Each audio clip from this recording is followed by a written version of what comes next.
여러분, 5시가 됐습니다. 그러면 우리 오늘 특강을 시작해 보도록 하겠습니다. 네, 김민선 선생님 안녕하세요. 자, 여러분들 아마 우리 교수님들과 함께 찍은 사진으로 특강을 시작해 보려고 합니다. 네, 우리 졸업식, 입학식 같이 해야 되는데 너무 아쉬운 마음에 네, 우리 교수님들과 함께 찍은 사진을 제가 올려 보았습니다. 사이버웨대 한국어학부 우리 졸업하신 분들 졸업을 진심으로 축하드리고요. 그리고 새롭게 한국어학부에 입학하신 네, 신입생 여러분들도 다시 한번 입학을 축하드립니다. 그리고 현재 또 특강을 보고 계시는 재학생 여러분들, 네, 여러분들의 앞길을 힘차게 응원하면서 우리 사이버웨대 한국어학부 선생님들 여러분 꽃길만 걸으시기를 간절히 바라면서 특강을 시작해 보도록 하겠습니다. 자, 오늘의 주제는요. 한국어 교육 실습에 대한 주제입니다. 이미 여러 번 강의에서 여러분들이 많이 들어서 알고 계실 내용이지만 네, 한국어 교육 실습 과연 무엇을 공부하는지 그리고 어떻게 공부하는지 그 내용을 하나씩 함께 짚어보도록 하겠습니다. 네, 우리 장재덕 선생님 안녕하세요. 안녕 선생님도 반갑습니다. 출석. 네. 자, 먼저 우리가 함께 공부할 내용은요. 한국어 교육 실습이 어떻게 이루어지는지 전체적인 내용을 한번 살펴보려고 합니다. 그리고 여러분들이 실제로 한국어 교육 실습 학교에 와서 또 동영상으로 실습을 할 때 어떠한 것에 주의해서 학생들이 가르쳐야 하는지 하는 부분에 대해서 실제 여러분들이 현장에 가셔서 수업의 단계별 교육을 어떻게 해야 되는가, 또 교실에서의 상호작용은 어떻게 이루어지는가에 대해서 함께 살펴보고요. 또 우리가 강의안을 작성하게 됩니다. 학습 지도안이라고도 많이 이야기를 하죠. 그 강의안을 작성하는 게 굉장히 어려워들 많이 하시는데 교육 실습을 수강하시는 분들은 네, 그 과목 내에서 작성법을 또 배우시겠지만 앞으로 수강하실 분들을 위해서 강의안 작성법에 대해서도 설명을 드리도록 하겠습니다. 자, 그러면 하나씩 내용을 살펴보도록 하겠습니다. 자, 먼저 한국 교육 실습 개관인데요. 한국 교육 실습은 과연 무엇일까요? 같이 한번 살펴볼까요? 자, 교육 실습이란 우리가 교육 실습이란 얘기를 많이 하죠. 네. 일단 교육 실습은요. 한국어 교원을 양성하는 대학 기관에서요. 해당 과정을 이수한 학생들, 이제 여러분들이 일정 과정을 이수를 하시면 예비 한국어 교사로서 실무를 경험하게 하는 활동을 이야기를 합니다. 그러니까 원래 교육 실습이라는 것은 현장에 직접 가서 우리가 실제 체험을 하는 것이 이제 가장 좋지요. 아마 선생님들 중학교나 고등학교 때 교생 실습을 떠올리시면 쉽게 알 수 있을 텐데요. 자, 우리가 수업 내에 한국 교육 실습을 할 때는 선생님들이 대학에서 이제 배운 이론, 선생님들이 3학년 편입하신 분들도 계실 거고요. 1학년으로 신입학하실 분들도 계실 겁니다. 네, 선생님들이 입학을 하셔서 여러 가지 교과목을 통해서 여러 이론들을 배우게 됩니다. 자, 그런데 우리가 이론만 알아서는 그것이 과연 현장에 어떻게 적용이 될까? 그 부분에 대해서 아직 준비가 안 되는 경우가 많은데요. 이 한국 교육 실습을 통해서 교육 현장에 적용해 보는 과정을 갖게 되는 겁니다. 자, 내가 진짜로 현장에서 해보니까 예비 교사로서 나는 이게 나한테 딱이다. 내 적성에 딱 맞는다. 아니면 내가 이런 부분은 또 조금 부족했네. 좀 보완을 해야 되겠다. 라고 하는 부분들, 네, 이런 부분에서 나 스스로를 좀 평가해 보는 기회도 되고요. 현장에서 실제 배운 내용들을 적용해 보는 기회가 되겠습니다. 자, 우리 한국어 학부의 국내 한국 교육 실습을 살펴보면요. 선생님들께서 학부에서 학습한 여러 가지 과목들, 언어적인 과목, 문화적인 과목, 그 다음에 언어 교육적인 과목, 결국은 언어와 문화에 대한 이론 지식을 네, 학습하게 됩니다.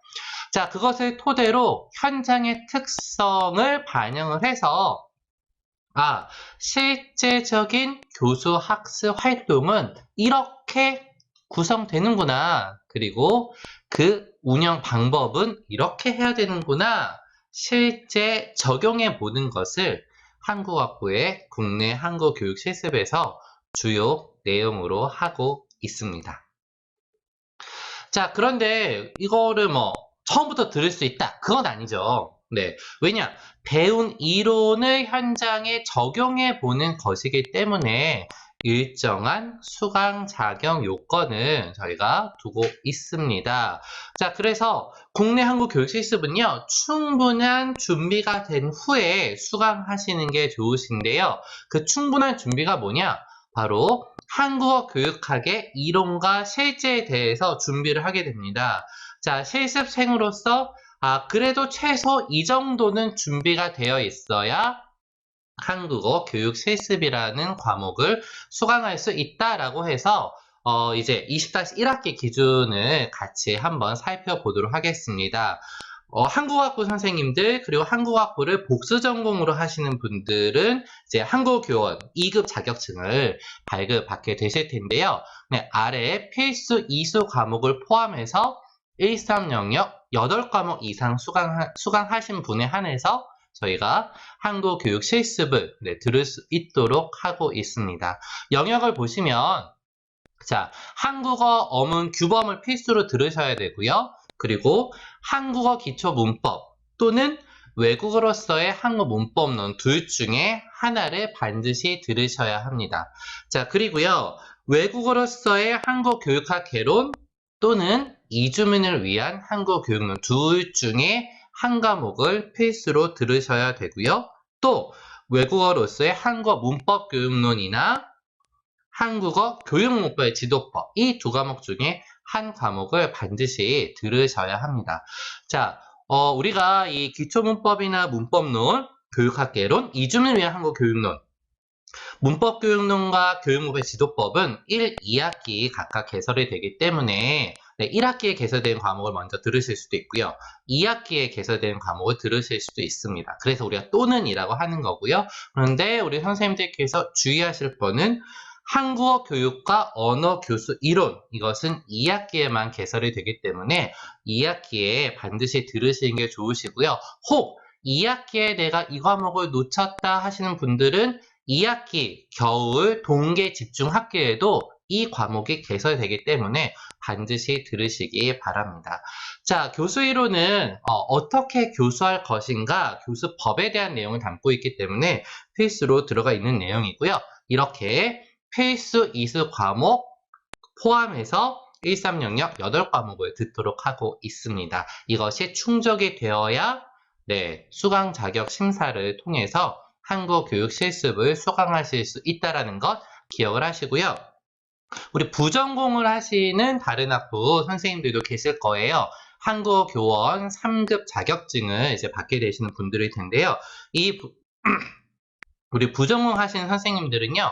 거기 표에 나와 있는 이수 과목을 포함해서 13영역 4과목을 수강하도록 하고 있습니다. 거기 보시면 기초문법이나 문법론 둘 중에 하나를 반드시 들으셔야 되고요. 교육학 개론이나 한국어 교육론 둘 중에 하나도 반드시 들으셔야 돼요. 그리고 문법 교육론이나 교육문법의 지도법 둘 중에 하나를 반드시 들으시고요. 자, 둘 중에 하나를 들으셔야 되는 것들을 각각 들으시면 벌써 3과목이 되지요. 그리고 한국어 교육과 언어 교수 이론을 들으시면 벌써 딱 4과목이 되기 때문에 이렇게만 들으시면 13영역 4과목 수강으로 자격 요건을 갖추게 됩니다. 자, 한국학부에서 이 과목을 자격 요건으로 하고 있는 것은 이러한 과목을 들어야지만 효과적으로 그리고 잘 한국 교육 실습을 이수할 수 있다고 판단을 하여서 이런 수강 자격 요건을 두고 있는 것입니다. 자, 여러분들 내가 뭘 들었나 잊지 마시고 나중에 한국 교육 실습을 신청하기 전에 반드시 해당 과목을 체크해 보시기 바랍니다. 자, 그러면 교육 실습이란 무엇일까요? 어떻게 이루어지는지 간단히 살펴보면 먼저 선생님들께서 온라인 콘텐츠를 수강하게 되십니다. 온라인 콘텐츠를 수강하시면서 강의안을 작성하게 되고요. 그리고 교수자와 1대1 피드백을 받게 되실 것입니다. 그리고 온라인으로도 초급과 중급 수업을 관찰할 수 있도록 콘텐츠 내에 준비가 되어 있고요. 자, 그 다음에 한편 이 오프라인 참관도 같이 진행을 합니다. 우리가 20년도까지는 신청자에 한해서만 하고 있고요. 초급, 중급, 고급 수업을 보통 참관하게 되시고 또 요새는 학문 목적으로 공부하는 학생들이 굉장히 많기 때문에 토픽을 한국어 능력 시험을 어떻게 가르치는지 하는 토픽 수업도 참관하게 되십니다. 20년도는 모든 학생 필수는 아니고요. 신청자에 한해서 하고 있다는 거 말씀드리고요. 자, 그리고 이와 함께 하이라이트죠. 진짜로 수업 실습을 하게 되십니다. 먼저 유형 1은요. 면대면 수업 실습이기 때문에 신청하신 분들이 학교에 오셔서 직접 외국인 학생들을 대상으로 맡은 강의안을 토대로 수업을 하게 되시고요. 해외에 거주하시거나 하신 분들은 같은 조건으로 동영상으로 수업하신 모습을 찍으셔서 저에게 보내주시는 방법으로 동영상 수업 실습을 하고 있습니다. 자, 여기서 우리가 중요한 내용이 하나 있습니다. 그게 바로 뭐냐? 짜잔! 네, 굉장히 중요한 내용인데요. 국립국어원의 실습 지침 변경이 되었습니다. 2017년도에 이 실습 지침의 변경에 대한 것이 모든 한국어 교원 그 과정을 운영하는 모든 기관에 배부가 됐고요. 그 골자를 살펴보면 현장 실습과 참관을 강화하는 내용입니다.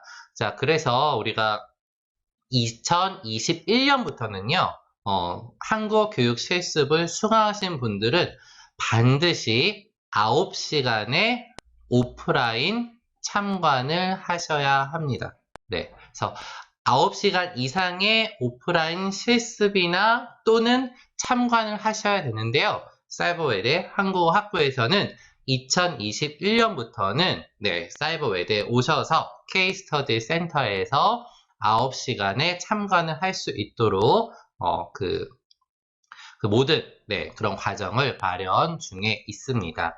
선생님들께서 혹시 나는 그러면 이 기관이 아니라 다른 기관에서 하겠다라고 하시는 분들도 계실 거예요. 하지만 그런 분들도 참관할 때는요, 국립국어원에서 인정을 받는 기관이어야 하기 때문에 반드시 사전에 저희와 협의를 해야 되고요. 또 국립국어원의 실습 지침 변경사항을 간단히 말씀드리면 하루에 4시간 이상을 못하게 되어 있습니다. 그래서 하루에 4시간씩. 자, 그러면 9시간을 채워야 된다면 하루에 4시간을 못 넘으니까 3시간 또는 4시간을 하게 되겠죠. 그래서 최소 3일 이상을 직접 오프라인 기관에 사이버웨대 한국학부와 관련 있는 K-스터디 센터에 오셔서 직접 참관을 하셔야 된다는 것, 2021년부터 적용이 된다는 것, 2021년에 한국어 교육 실습 과목을 수강하시는 분들 모두에게 해당이 된다는 것 말씀을 드리고요. 이 부분 중요하게 꼭 알아두셨으면 좋겠습니다. 자, 이제 전체 한국어 교육 실습 과목에 대해서 살펴봤는데요. 그렇다면 이 교육 실습 과목은 어떠한 식으로 진행이 되는지 그 내용을 함께 살펴보도록 하겠습니다. 자, 먼저 선생님들이 공부하게 되는 내용은요, 한국어 수업에 대한 이해입니다. 자, 한국어 수업은 우리가 처음에 한국 사람들이 쉽게 접근하는 게 그거예요. 나 한국인이니까 국어 가르치는 것처럼 하면 되지 않을까? 제가 처음에 시작할 때 저도 그렇게 했다가 큰 코를 팍 다친 적이 있습니다. 국어 교육과는 굉장히 다르죠. 왜요? 대상이 모국인 학생들이 아니니까. 외국인 학생들이기 때문에 외국인의 대상으로 하는 외국어로서의 한국어를 가르치는 수업은 과연 어떠한가? 그 수업에 대한 이해 부분을 먼저 학습하게 됩니다. 그래서 학생들에 대한 이해도 있어야 될 거고요. 그러면 외국어 교사로서 한국어 선생님으로서 어떻게 해야 되는지 선생님에 대한 이해도 필요할 거고요. 그리고 교실 환경이라든지 교재라든지 여러 가지 관련된 한국어 수업의 이해 부분을 먼저 학습하게 됩니다. 자, 그 다음은요. 교수 학습 활동. 무엇을 가르치고 무엇을 배우는지 그것을 우리가 알아야지만 가르칠 수 있겠죠. 네, 그래서 어떠한 부분을 어떻게 가르치는지, 교수 과정에서 제시 단계에서는 무엇을 가르치는지, 연습 단계에서는 무엇을 가르치는지, 각 단계별로 어떤 활동들이 있는지 선생님들이 아셔야 이 내용을 이해할 수 있겠고요. 자, 그런 것을 바탕으로 수업을 하기 전에 반드시 작성해야 되는 게 무엇입니까? 맞습니다. 바로 강의안입니다. 학습 지도안이라고 하기도 하고요. 어떤 데서는 교안이라는 표현을 쓰기도 합니다. 다 비슷한 말인데요. 자, 강의안을 어떻게 작성할 것인가? 잘 작성하면 되겠지. 물론 잘 작성하면 되죠. 자, 그런데 잘 작성하기 위해서는요. 그렇죠. 어떻게 작성해야 하는지 그 방법을 알아야 하겠죠. 단계별로 어떤 내용이 들어가야 하고, 네, 어떠한 교사말로 해야 하고, TS는 어떻게 이루어져야 하고, 이러한 것들을 강의안 작성법을 통해서 배우게 됩니다. 자, 강의안을 작성하다 보면 선생님들이 그래, 나 이런 도입을 한번 해봐야지. 이런 제시를 해야 되겠다. 연습에서는 이렇게 해야 되겠다. 활동을 이렇게 해야 되겠다 하다가 그런데 도입 자료 어떻게 만들지? 제시는 스케치북을 활용해야 되나? A4를 활용해야 되나? 연습에서 연습지는 어떻게 만들지? 이런 부분에 딱 부딪히게 되죠. 그래서 그런 방법을 교수 학습 자료를 어떻게 개발해야 되는지에 대해서 우리가 학습을 하게 됩니다. 보통은 한국 수업에서 대화문을 가르칠 때도 있고 어휘를 가르칠 때도 있지만 결국에 우리 한국어 그 수업의 꽃은 이렇게 문형이라고 할 수 있는데요. 내가 주어진 문형을 학생들과 사공작용을 하면서 전달할 때 어떠한 연습 방법을 쓸까? 이 문형에는 어떤 활동이 어울릴까? 이런 부분들을 선생님들께서 고민하게 되시죠. 그러한 방법들을 교수학습 자료 개발 방법에 대해서 살펴보게 되고요. 그 다음으로는 수업 운영의 기술에 대해서, 운영의 묘미, 그쵸? 자, 수업 운영의 기술에 대해서 배우게 됩니다. 이 부분이 가장 중요하다고도 볼 수 있는데요. 이게 준비가 다 되어 있어요. 강의안은 딱 나왔고. 자, 그런데 강의안을 들고 학생들과 마주해서 딱 가르치려고 하는데, 나 이거 수업 운영을 못 하겠는데, 이 도입에서 어떻게 발문을 하지?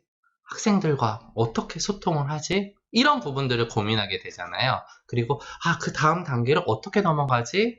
이 단계에서 어떤 식으로 확인을 하지? 이런 부분들이 바로 수업 운영의 기술이 되겠습니다. 그러한 부분에 대해서 무엇을 어떻게 해야 되는지 학습을 하게 되시는데요. 자, 그 다음에는 우리가 온라인으로 그 컨텐츠 내에서도요, 초급 수업과 중급 수업을 보여드립니다. 초급 수업과 중급 수업을 온라인으로 참관을 하게 되시는데요. 그러면,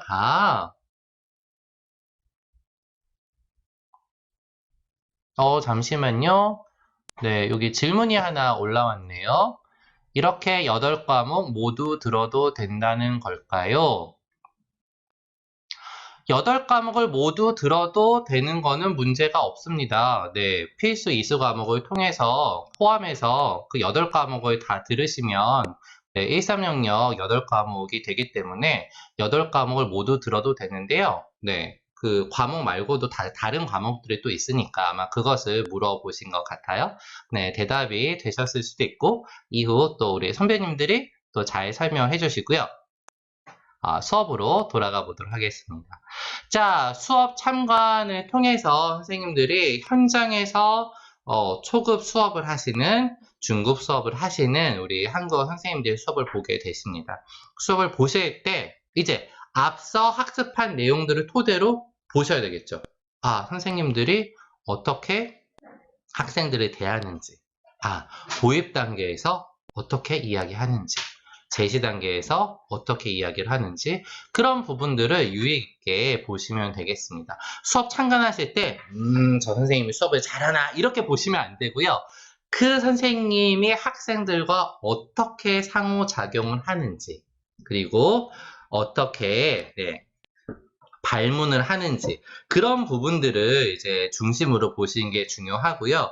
해당 문형을 어떻게 가르치는지 이런 부분들에 초점을 맞추어서 보시면 되겠습니다.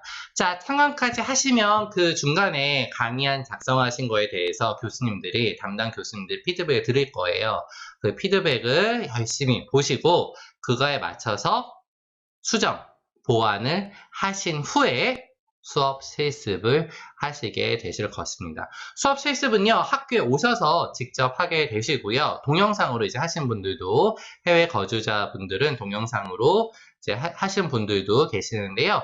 국내에 거주하신 분들은 학교에 오셔서 각자 받은 문형으로 수업 실습을 하게 되고요. 수업 실습하고 끝내는 게 아니라 교수님들과 현장의 한국어 교사로 활동하시는 베테랑 우리 선생님들과 교수님들이 피드백을 드릴 거예요. 네, 피드백을 드릴 때는요, 내가 수업을 할 때 이런 부분이 장점이구나, 이런 부분이 보완점이구나, 이런 부분에 대해서 이야기를 드립니다. 자, 피드백을 내가 수용을 해서 어떻게 그것을 녹여내느냐에 따라서 네, 좋은 한국어 교사로서 더 나아진 모습을 보여줄 수 있겠죠. 그래서 피드백을 통한 교사의 발전까지 도모하는 내용으로 전체적인 교육 실습의 흐름이 진행이 된다라는 거 기억을 하시면 되겠습니다. 자, 그러면 우리 다음에 실습의 중요한 부분 중에 하나인 수업 참관에 대해서 설명을 좀 드리려고 합니다. 자, 수업 참관을 보시면요. 네, 우리 여기 선생님이 앞에서 수업을 하고 계시네요. 그리고 학생들이 즐겁게 수업을 하고 있네요. 자, 다른 교사의 수업을 참관하는 건요, 굉장히 필요합니다. 수업은 그런 것 같아요. 저도 이제 예전에 처음에 한국어 선생님을 할 시절을 생각해보면 여러 선생님들 수업을 보니까 그것이 나한테 정말 도움이 많이 되었던 그런 기억이 있습니다. 자, 다른 교사의 수업을 참관하면요. 저거는 내가 본받아야 하겠다. 그리고 내가 할 땐 잘 모르지만 내가 앉아서 다른 사람을 보면 또 이제 약간 개선이 필요한 부분이 보입니다. 근데 그 개선이 필요한 부분이요. 수업하시는 선생님의 개선점도 보이지만 동시에 내가 보이기도 하는 거죠. 나 이런 부분이 좀 이 수업을 보니까 바꿔야 되겠다. 이런 부분 보이는 거예요. 그래서 결국에는 장단점을 모두 받으셔가지고 선생님들이 한국교육 실습 수강을 하는 동안에도 하지만 나중에 현장에 나가셨을 때도 추후 실제 수업에 굉장히 참고를 할 수 있겠죠. 그래서 실습생 분들의 수업 능력을 키우기 위해서 참관을 합니다. 현장에 계시는 선생님들도 기회가 되신다면 지금 수업을 하고 계시는 선생님들일지라도 다른 선생님들의 수업을 참관하는 것은 굉장히 좋은 방법이고요. 근데 그것이 현실적으로 쉽지 않다라고 했을 때는 본인의 수업을 이제 학생들과의 어떤 양해가 이루어져서 본인의 수업을 찍을 수 있다라면 뭐 한 학기에 한 번 정도는 수업을 찍으셔가지고 스스로 돌려보는, 그러니까 모니터링을 하는 거죠. 그것도 굉장히 좋은 방법이 됩니다. 그래서 내 수업 능력을 키울 수 있는 굉장히 좋은 방법이기 때문에 수업 참관 가능하면 많이 참관을 하셔라 라고 말씀을 드리고 싶고요. 중요한 거, 저 사람 잘하나 보자 이렇게 평가하는 게 아니라는 거 말씀을 드릴게요. 자, 그래서 참관 시 유의사항이 있습니다. 참관 시 유의사항은요, 이 수업이 흘러가는 전체의 흐름을 파악하는 게 중요합니다. 그러니까 이 선생님이 틀린 말 한 거 아니야? 이거 좀 잘못 쓰는 거 아니야?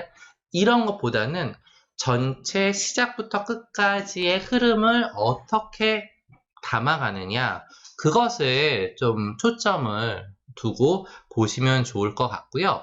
그 다음에 참고해서 중요한 게요, 전시 학습과 본시 학습을 어떻게 연계시키는가. 자, 이 부분은요, 처음에 도입에서 우리가 복습을 이제 하는 게 좋다라고 얘기를 합니다. 학생들이 어제 배운 내용을 복습과 도입으로 연결을 시켜서 연계된 학습이 될 수 있게 하느냐. 연습이나 활동에서 오늘 배우는 문형만 동떨어지게 딱 하는 것이 아니라 그 전에 배운 내용들이 있겠죠. 그 전에 배운 내용들을 어떻게 연습이나 활동에서도 녹여내느냐.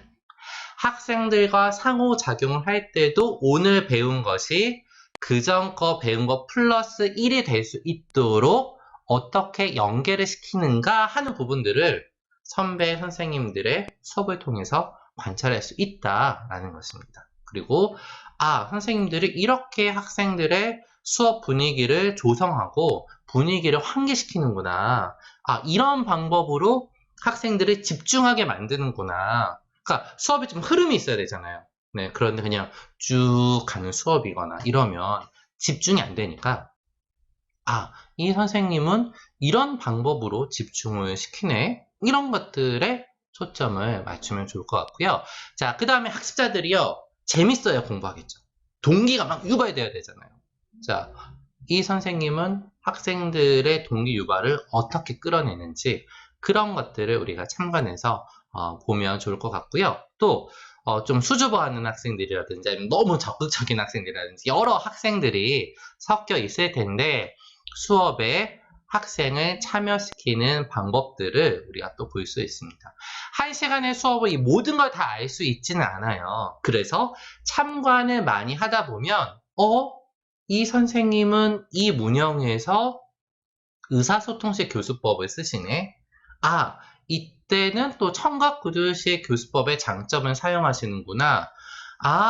위치어를 가르칠 때는 전신반응법을 이렇게 사용하는구나. 그런 것들을 우리가 이론에서 배운 것들을 실제 여러 참관 수업을 보면서 이 문형은 이렇게 하면 좋네. 이런 것들을 알게 되는 거죠. 네, 그래서 그런 것들을 주의 깊게 보시면 되겠고요. 또 학습 자료 준비를 어떻게 하는지 선생님들이 뭐 이렇게 연습지를 나눠준다거나 뭐 게임 자료라든지 활동 자료 이런 것들을 하는 경우가 있잖아요. 그랬을 때 나라면 이거를 어떻게 할까라는 것들. 또 그리고 여러 수업을 하다 보면 가끔 학습자들이 오류가 나오거나 당황하거나 회피하거나 이런 모습을 봅니다. 네. 선생님이 이 질문을 하니까 학생들이 이해를 못하더라. 교사 말의 난이도가 너무 높았겠죠. 그랬을 때 또 이걸 하니까 대답을 못하면 위축이 되더라. 이거는 문화적으로 뭔가 좀 얘기하면 안 되는 거였을까?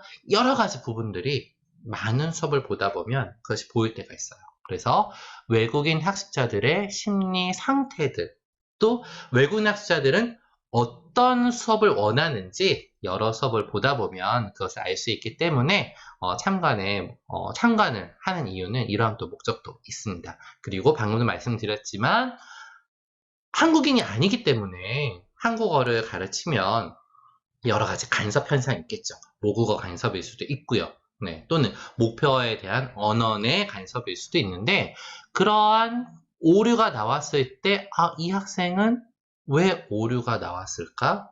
또 오류가 발생했을 때 이 한국어 선생님은 이런 식으로 처리를 하시는구나. 그런 부분들을 보고 배울 수 있다라는 거죠. 네, 그래서 이렇게 참관을 하는 거를 보면 여러 가지 목적이 있지만 결국에 모든 내용들이 예비 교사인 나에게 큰 도움이 된다라는 거 기억을 해주시면 고맙겠습니다. 자, 그리고 참관할 때 유의사항이 있겠죠. 네, 뭘까요? 네, 배우는 자세로 참관을 하시는 게 굉장히 좋습니다. 그리고 이제 가장 좋은 거는 내가 좀 준비가 되어 있으면 좋아요. 그래서 선생님들이 참관을 가게 되는 기관에 대한 부분을 좀 알고 있으면 좋겠죠. 여기는 이주 노동자를 가르치는 기관이다. 또는 이주 여성을 가르치는 기관이다. 또는 학문 목적의 고급 학습자의 수업이다. 이러한 기본적인 정보, 초급이라든지 중급이라든지 그런 것들 알고 참관하는 게 좋으시고요. 그리고 이게 내가 수업 분위기에 영향을 미치는 행동을 하시면 안 돼요. 가끔 보면 막 재밌을 때 있거든요. 나도 모르게 막 이렇게 웃는다거나 그럼 어떻게 될까요? 뒤에서 참관하고 있는 학생들이 다 쳐다보겠죠. 네, 저희는 참관하러 가셨을 때는 조용히 참관만 하셔야 되겠습니다. 그래서 수업 분위기에 영향을 미치는 갑자기 카톡이 울린다거나 큰일 나겠죠? 핸드폰은 반드시 끄셔야 되겠고요. 네, 수업 분위기에 영향을 미치면 안 되고요. 참관을 하는 건 사실 그 참관을 보여주신 선생님께 굉장히 고마운 거거든요. 그래서 절대 방해가 되는 그런 행동을 하시면 안 되겠습니다. 그리고 수업을 보실 때요. 부분 요소도 중요하지만 전체를 보시는 게 중요해요. 네. 왜냐면 아무리 베테랑 선생님이라도 그날 분위기에 따라서 내가 학습 목표로 삼았던 거에 대해서 전체가 다 전달 안 될 때도 있거든요. 네, 그래서 수업 전체의 흐름이 어떻게 이루어졌는지 그것에 초점을 맞출 필요가 있다라는 거 기억을 하시고 그 과정에서 학생들과 상호작용을 어떻게 하느냐 그 부분에 초점을 두시고 참관을 하시기 바랍니다. 그리고 그래 이 선생님 좀 잘하네. 내가 보니까 이 선생님은 아니야. 이렇게 하지 마시고요. 어떻게 해야 될까요? 나에게 도움이 될 수 있는 그런 부분들을 찾기 위해서 노력을 하시면 좋겠고요. 그 다음에 이제 선생님들이 참관록을 쓰시게 됩니다. 참관록은요, 가능한 꼼꼼하게 쓰는 게 좋아요. 이런 부분에서 이렇게 했는데 이런 부분이 인상이 있었다. 이런 부분은 이렇게 하는 거 나도 참조해야 되겠다. 네, 그리고 객관적으로 기술을 하시면 좋겠습니다. 자, 그 다음에 참관 후 적용은 어떻게 해야 할까요? 참관은요, 사실 이제 나 스스로 수업을 하기 전에 좀 예비 운동, 몸풀기라고 할 수 있습니다. 그래서 참관은 선생님들이 본격적으로 실습을 하는 데 있어서 실질적인 도움을 줍니다. 그리고 또 참관을 하면서 외국어로서 한국어에 대한 나 이 부분은 몰랐네. 학생이 질문을 하고 교사가 대답을 하는 부분들을 보면서 나 공부 더 해야 되겠다. 내가 몰랐던 어떤 제약을 설명하거나 학생이 내가 생각하지 못했던 오류들을 막 만들어낼 때 나라면 어떻게 하지? 자, 그렇다면 어때요? 내가 이 부분이 부족하네? 찾아봐야죠.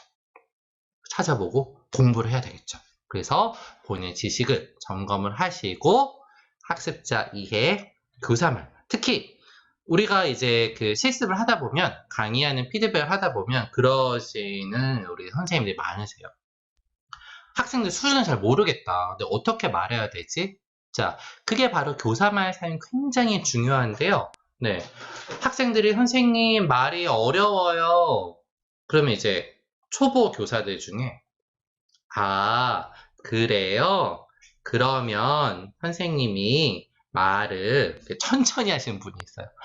학생들이 어려워야 하는 부분은요, 선생님의 말의 속도가 아니라 선생님의 어휘 사용에 대한 부분입니다. 자, 그래서 그런 부분들을 이제 선생님들이 참관을 하다 보면 초급 학습자들에 대한 말. 그런데 가끔 이제 우리 초보 교사분들이 고급 수업을 들어가셔서 초급 학생들처럼 이제 이야기할 때도 있습니다. 나중에 이제 현장에 가시면 그런 경험을 하게 될 수도 있는데요. 고급 학습자들에게는 고급 학습자들에게 맞는 문형과 어휘를 또 사용해야 되잖아요. 그런 부분들을 우리가 참관 후에 초급에서는 이러한 교사말을 써야 되는구나. 중급에서는 이 정도를 써야 되는구나. 고급에서는 이 정도를 써야 되는구나. 나에게 적용해 볼 수 있는 거죠. 그리고 나는 교사로서 수업을 보니까 준비가 되어 있구나. 내가 교사로서 바른 가치관을 갖고 있구나. 그런 것들을 다시 한번 생각해보는 기회가 될 수 있다라고 생각을 하고요. 그래서 제가 강조하고 싶은 건요. 참관은 아니할수록 좋은 수업을 할 수 있다는 것. 네, 그래서 선생님들끼리 준비를 하실 때 다른 선생님들 수업을 많이 보시고 또 수업 실습도 연습을 많이 하면 또 좋아요. 그래서 연습도 많이 하시고 그렇게 하시면 좋을 것 같습니다. 자, 참관에 대해서 좀 살펴봤고요. 그 다음 우리 수업 실습으로 한번 넘어가 보도록 하겠습니다. 자, 실습은요. 교육 실습 수업을 통해서 선생님들이 이제 한국어 수업은 이렇구나 라고 파악한 내용을요 이제 학생들에게 직접 교육하는 거죠. 자, 여기서 중요한 건 무엇입니까?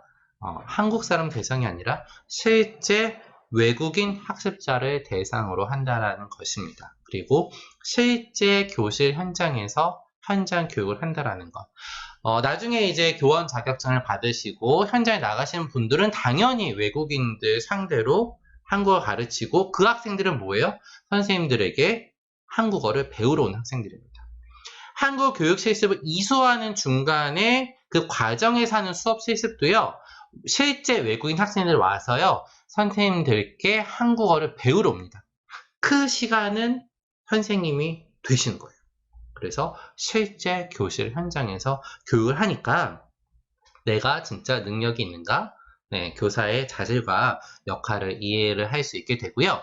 독자적인 수업 운영을 위한 준비를 하셔야 되겠고 그 수업을 통해서 물론 저희가 예비 교원이기 때문에 왜 완벽하지 못합니까? 이렇게 하지는 않아요.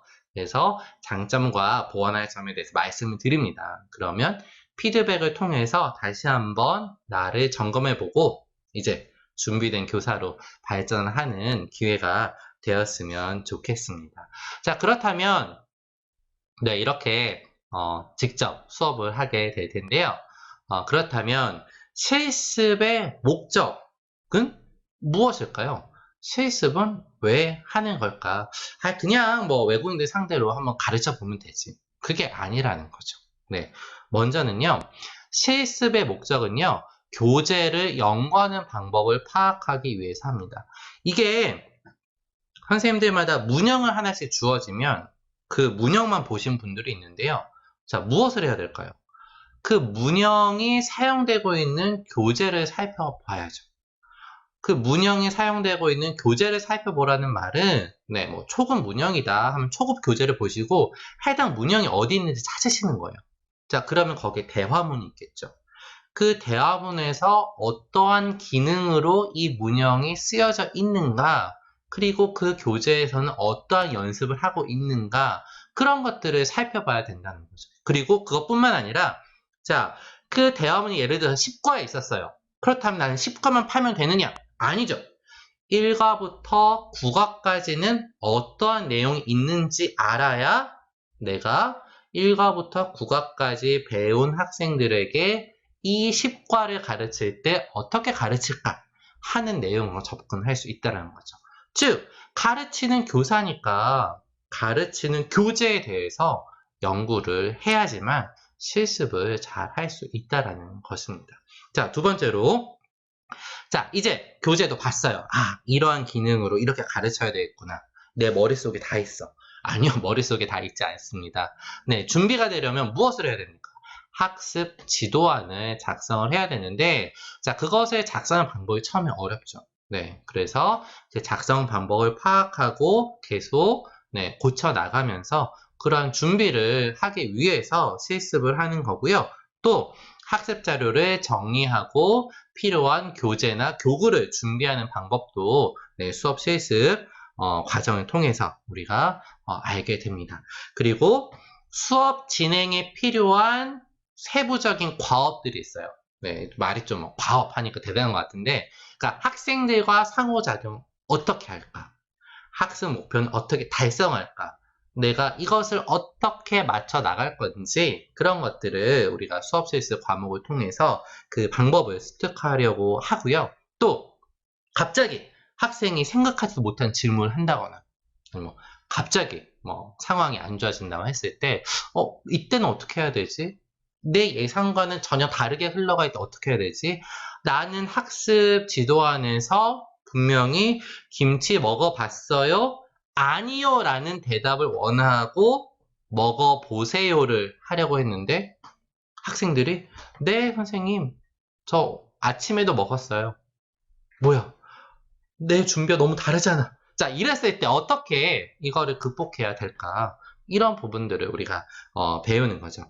자, 그래서 결국에는 수업 실습 과목을 이수를 하고 또 참관과 모의 수업을 해보면서 학습자들이 이러한 요구가 있구나.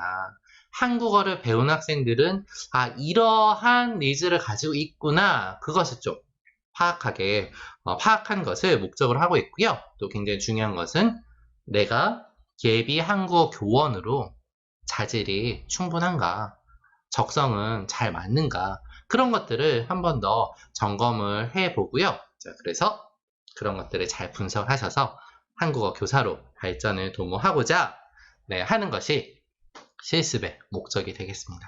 자, 그렇다면 우리 실습은 어떻게 준비를 해야 될까요? 일단 학습자 이해를 해야 되겠죠. 학습자 이해라는 말은 네, 다국인 학습자. 그리고 우리가 보통 수업 실습 과목에서는 초급 문형을 많이 들이기 때문에 초급 학습자들은 어떠한 특징을 갖고 있는가 학습에 대한 이해가 필요합니다. 자, 그 다음에는 문형에 대해서 이해를 해야 되겠죠. 우리가 선생님들께 그 교육 실습을 들으시는 분, 또 해외 한국 교육 실습을 이제 준비하시는 분들도 다 마찬가지일 거예요. 자기 문형이 이제 생깁니다. 예를 들어 고 싶다 라는 문형을 했어요. 자, 그렇다면 고 싶다, 고 싶다지 이러면 안 되겠죠. 고 싶다는 언제 어떻게 쓰이는 거지? 고 싶다를 통해서 어떠한 말을 할 수 있지? 그 문형에 대한 깊이 있는 탐구가 필요합니다. 네, 그래서 그 문형에 쓰이는 제약들은 뭐가 있나? 뭐 쉽게 생각해서 고 싶다. 나 예쁘고 싶어. 학생들이 이런 말도 하거든요. 근데 안 되잖아요. 왜 안 되지? 고 싶다가 제약이 있구나. 네. 그래서 쉬운 문형도 있지만 제약이 많은 문형도 있습니다. 네. 그렇기 때문에 내가 문형에 대해서 최대한 자세히 알아야지만 좋은 수업을 할 수 있다는 것. 그래서 학습자를 이해하고 문형을 이해해라. 이 부분이 중요하다. 그리고 자, 나는 학습자에 대한 이해도 끝났어요. 문형도 이제 툭 치면 탁 말할 수 있어. 준비도 됐어요. 자, 그런데 교사말. 내가 전달하는 나의 말을 학생들이 이해를 못하면 안 되겠죠. 네, 나는 어떠한 문형과 어휘를 통해서 학생들에게 전달을 하고 어떠한 큐를, 질문을 던지고 어떠한 발문을 통해서 수업을 이끌어 나갈 것인가. 그래서 교사말 이해. 네, 그 부분도 준비를 하시면 좋겠습니다. 그리고 도입에서 이렇게 하고 도입에서 제시로는 이렇게 넘어가야지. 제시에서 연습으로는 이렇게 가야지. 연습에서 활동은 이렇게 가야지. 그리고 이렇게 마무리해야 되겠다. 수업 진행에 대한 부분까지 이해를 충분히 하신 다음에 강의안, 교환을 작성하시면 되겠습니다. 그러니까 사전 준비가 충분히 이루어진 후에 이제 강의안 작성을 하시고 작성하신 것을 지도 교수님께 보내면 피드백을 이제 해드리면 그거를 보시고 그거에 맞춰서 수정을 충분히 이제 보통 수정하실 때 사실 내가 열심히 썼는데 이거 고치세요 하면 사람 마음이 그렇잖아요. 내가 이거 진짜 고민을 쓰는 왜 고치라고 하지? 나 고치기 싫어. 내가 맞을 거야. 하고 오시는 분들이 간혹 있습니다. 간혹. 네. 그렇게 하지 마시고요. 네.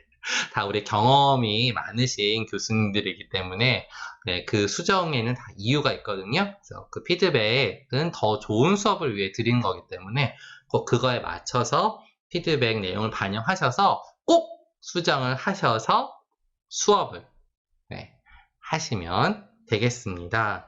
자, 그 다음에 수업하실 때 또 중요한 사항이 있는데요. 수업할 때 어떤 내용이 중요한가 보시면 일단 내가 하는 모든 언행에 일단 유의를 해야 됩니다. 네, 그러니까 좀 언행 유의란 말은 표준어를 이제 구사를 하고 혹시나 막 잘한다고 이렇게 막 우리가 평상시에 사용하는 뭐 줄임말이라든지 뭐 약간 이상한 말이라든지 이런 거 하시면 안 되겠죠. 그리고 외국인 학사 수준에 맞는 적절한 교사말을 사용하셔야 되고요. 또 중요한 거 정확하고 효율적인 판서를 해야 합니다. 자, 이거는요 현장에 가셔서도 마찬가지예요. 칠판이 있으면 배우실 거예요. 네. 뭐예요? 오른쪽 상단에서 이제 왼쪽 아래 대각선으로 이제 써 나가라는 거 배우시잖아요. 그런데 막 썼다 지우고 막 썼다 지우고 나는 열심히 가르치는 선생님이야 밑줄 쫙쫙 하면서 그렇게 하면 안 됩니다. 정확하고 또 막 갈겨 쓰고 날려 쓰고 이런 거 안 돼요. 왜요? 학생들이 선생님 저렇게 쓰는 게 멋있네. 나 따라해야지. 따라하거든요. 그래서 정확한 획순 그리고 효율적으로 구획을 나누어서 뭐 예문 부분 그 다음에 뭐 형태 연습하는 부분이라든지 이런 부분들을 효율적으로 잘 나누어서 판서를 하시면 되겠고요. 또 중간 하다 보면 학생들이 질문했을 때 이거는 뭐 현장에서 마찬가지예요. 내가 모르는 부분을 질문할 때가 있어요. 내가 신이 아니니까. 네, 공부를 항상 해야 되니까. 근데 모를 때가 있습니다. 그때 막 생각해서 말을 하다 보면 나도 모르게 꼬여요. 네. 그래서 그때는요, 그냥, 선생님이 더 찾아보고 내일 알려줄게요. 라고 하시는 게 좋습니다. 그리고 학생들의 인격과 문화를 존중해 주시고요. 또, 가능한 내 말보다는 학생들이 말할 수 있게, 학생들과 TS가 많이 오갈 수 있게 하는 수업이 즐거운 수업. 학생들이 많이 말하는 수업이 즐거운 수업이다. 라는 거 꼭 기억하시면 좋겠습니다. 자, 그래서 중요한 거 몇 가지 제가 샤샤잔 나오게 한번 해봤는데요. 뭐다? 학습자 중심의 수업을 하셔야 되고요. 학생들과 눈 맞춤, 눈 맞춰주시고요. 그 다음에 좀 밝은 분위기가 좋겠죠. 좀 즐거운 살짝 업된 분위기가 좋을 것 같고요. 학생들의 대답에 대해서 적절하게 반응도 해주시고 칭찬도 해주시고 마지막으로 한국어 수업은 교사 중심이 아니라 학습자 중심의 수업이 되어야 한다는 거 꼭 기억하시기 바랍니다. 자, 그 다음에 실습 후에 적용. 자, 선생님들이 열심히 준비하셔서 실습까지 하면 이제 막 후련해요. 네. 그러니까 수업 내에서 실습을 끝내면 후련해서, 그래, 오늘은 두 다리 뻗고 잘 수 있지? 네. 하고, 이제 몰라, 끝! 나는 끝이야! 하시면 안 되고요. 어떻게 해야 될까요? 그날 받은 피드백을 내 것으로 만들어야 되겠죠. 네. 그래서, 전문가 평가를 이제 그날 실습을 하시면, 지도 교수님과 또 전문가 평가자분께서 피드백을 드릴 거예요. 그리고 스스로 평가를 해보시면서, 나 이런 부분 몰랐는데, 나 이런 부분 좀 칭찬 들었어. 나 이거 장점이야. 그 부분은 더 살리시고요. 부족한 면은 좀 이제 이런 부분을 좀 보완을 해야 되겠다라는 거, 그런 걸 통해서 준비된 한국 교사로 성장을 할 수 있다. 그리고 잊지 말아야 할게요. 외국어로서의 한국어에 대해서 지속적인 연구를 하셔야 됩니다.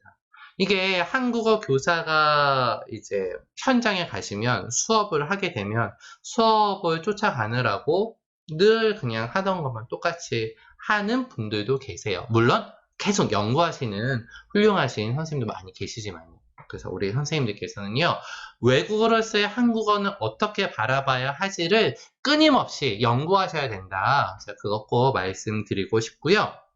그리고 나는 외국인을 대상으로 또 외국어로서의 한국어를 가르치는 한국 교사로 어떻게 발전을 해 나가야 될까? 그 부분에 대한 고민을 끊임없이 하셔야 하겠습니다. 결국에는 수업에 대한 지속적인 연구와 연습이 필요합니다.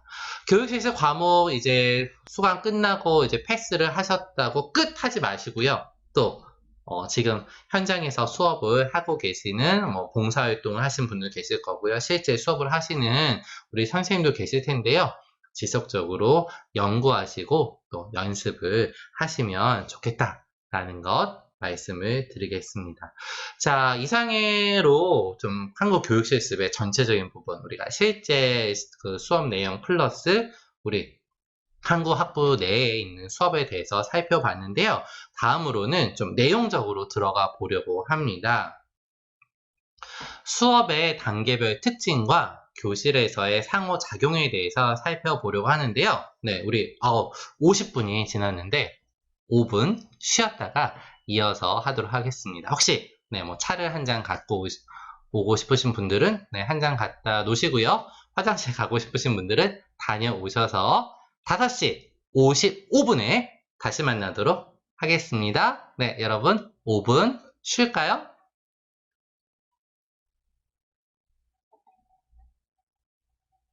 아니,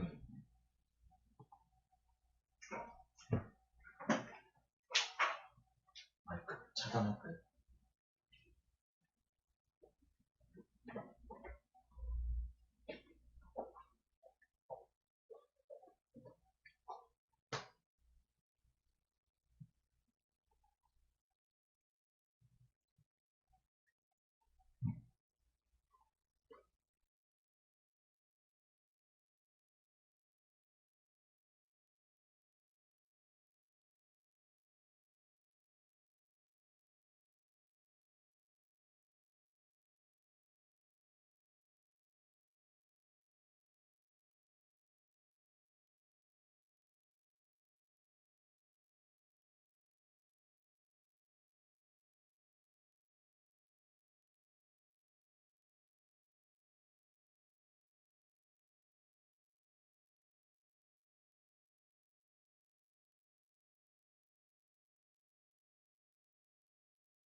눌러야 돼요?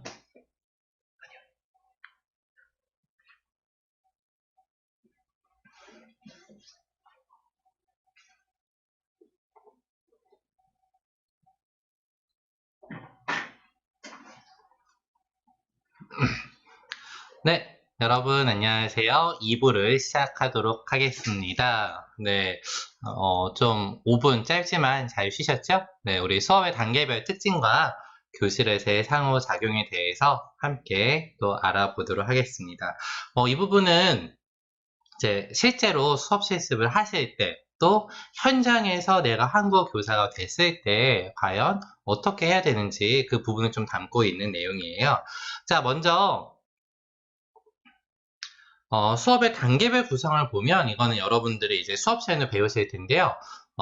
도입. 네, 도입은 좀 동기를 유발하고, 네, 좀 이제 학생들이 공부 좀 해볼까? 이렇게 하게 되는 거죠. 네, 그 준비가 됐을 때, 쫙 이제 제시와 설명이 들어가야 됩니다. 그럼, 뭐야, 이제 준비가 돼서 공부해볼까 했는데, 아, 이런 거를 배우겠다는 거구나. 그래, 그러네.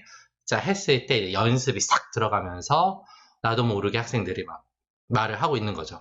그래서 좀 기계적인 연습도 되고, 그 다음에 스스로에게 적용해보는 유의미적인 연습된 다음에 이제 막 친구들하고 같이 여러 가지 이야기를 해보는 활용을 통해서 그 오늘 배운 내용이 커지게 되는 단계가 되고, 마지막으로 마무리를 통해서 정리를 하는 걸로 한국어의 수업은 구성이 되는데요. 자, 그 단계별로 특징들을 조금씩 살펴보려고 해요. 먼저 이 수업을 하기 전에 준비해야 될 내용이 있습니다. 이 부분은 이제 내가 뭘 가르칠 것인가, 선생님들이 현장에 나가서 학생들을 가르칠 때 내가 뭘 가르치지? 이때 이 문형에 쓰이는 대화 상황은 뭐지? 이 대화에서 문법과 어휘는 뭘 써야 되지? 자, 사실 이제 요 지금 내용은요, 아무것도 없었을 때 학생들에게 가르친다면 이 기능을 가르치자라고 했을 때 대화 상황과 문법 어휘를 다 만드는 건데요. 사실 지금은 대부분 교재가 구비되어 있기 때문에 이런 거 다 정해져 있죠. 그래서 수업의 준비가 교재를 통해서 충분히 준비가 된 상태에서 이제 수업을 시작하시면 되겠습니다. 자, 수업 준비할 때 우리가 이제 중요하게 생각해야 되는 거는 이 내가 문형 또는 어휘 같은 거를 어떻게 제시하지? 자, 여기서 보시면 수업의 경제성과 효율성을 고려해라 라고 되어 있습니다. 이게 무슨 말이냐면 오늘 문형은 학생들한테 제시를 해야 되는데 내가 설명을 하다 보니까 제시만 한 25분, 30분이 되는 거예요. 그러면 연습은 언제 해요? 50분 수업이라면. 한 90분짜리 수업이다 하면 90분 동안 하나를 가르친다면 가능할 수 있겠지만 그 30분 동안 교사가 계속 제시 설명만 하면 수업이 지루해지거든요. 그렇기 때문에 내가 어떻게 하면 효과적으로 이 문형을 잘 가르칠 것인가, 잘 제시할 것인가, 그리고 이 문형에서 쓰일 수 있는 가장 대표적인 것은 무엇인가, 그리고 그 표현의 기능이 문법적에 더 많이 사용되는지 조사나 시제나 이런 거 그러겠죠. 또는 의미적인 것인지 그런 것들에 대해서 알아야 되고, 이 문형에 쓰이는 담화 상황은 어떤 걸까. 이제 전제는 담화 상황은 중급으로 갈수록 그렇습니다. 예를 들어서 을 걸 그랬다 라는 표현이 있다고 해봅시다. 자, 을 걸 그랬다. 여러분 언제 쓰시죠? 공부 좀 할 걸 그랬어. 이런 말 하죠. 무슨 뜻입니까? 공부를 안 한 것에 대한 후회죠. 자, 그렇다면 공부를 할 걸 그랬어 라는 말을 하기 위한 전제는 뭐예요? 나는 공부를 안 해서 뭔가 지금 후회하고 있어야 하는 거죠. 그런 것들이 내가 준비가 되어 있어야 된다는 거예요. 단순히 이건 후회어가 아니라 구체적인 내용이 준비가 돼서 내가 이런 것들을 수업에서 준비를 해야 되겠다. 충분한 준비가 되어 있으면 이제 본격적인 수업으로 들어가 보는 거죠. 자, 먼저 첫 단계는 도입입니다. 도입은요, 어떤 단계입니까? 학습 목표를 자연스럽게 학습자에게 도입하는 겁니다. 자, 여기서 학습 목표라는 건요, 오늘은 이 문법을 배워서 문법의 뜻을 안다가 아니라요. 이 문법을 배워서 이렇게 말할 수 있다가 돼야 됩니다. 네. 즉, 기능적인 학습 목표를 하는 게 좋아요. 예를 들어서, 고 싶다라는 나의 어떤 희망, 나의 바람, 그것을 말할 수 있게 해야 되는 거겠죠. 네, 그래서 학습자들을 동기화시키는 단계인데요. 일반적인 전달, 자, 여러분들 책 펴세요. 오늘 이거 배워. 이게 아니라 학생들 자연스럽게 대화를 하다 보니까 그러한 상황이 만들어지는 거죠. 고십다를 써야 되는 상황이라든지, 예를 들어서 은희가를 써야 되는 상황이라면 선생님이 학생과 대화를 하면서 뭔가 그 말을 써야 되는 상황을 만들어주면 맥락이 생기는 거죠. 그래서 오늘은 이 표현을 통해서 이러한 말하기를 하는 게 목표다. 그래서 학습자들의 집중을 이제 유도를 해야 하겠죠. 그리고 학습자의 인지와 이해에 대해서 또 알아야 되고요. 또 도입이 왜 중요하냐. 이렇게 단기 기억이잖아요. 학생들 룰루랄라 와가지고 그냥 앉아있어요. 선생님에게 이야기를 하죠. 저는 어때요 하는데 뭐가 딱 왔어요. 자, 그게 잠깐 들어옵니다. 잠깐 들어왔다가 그것이 이어지지 않으면 그대로 쑥 나갈 거예요. 잠깐 들어온 것을 선생님이 자꾸 가지고 놀아요.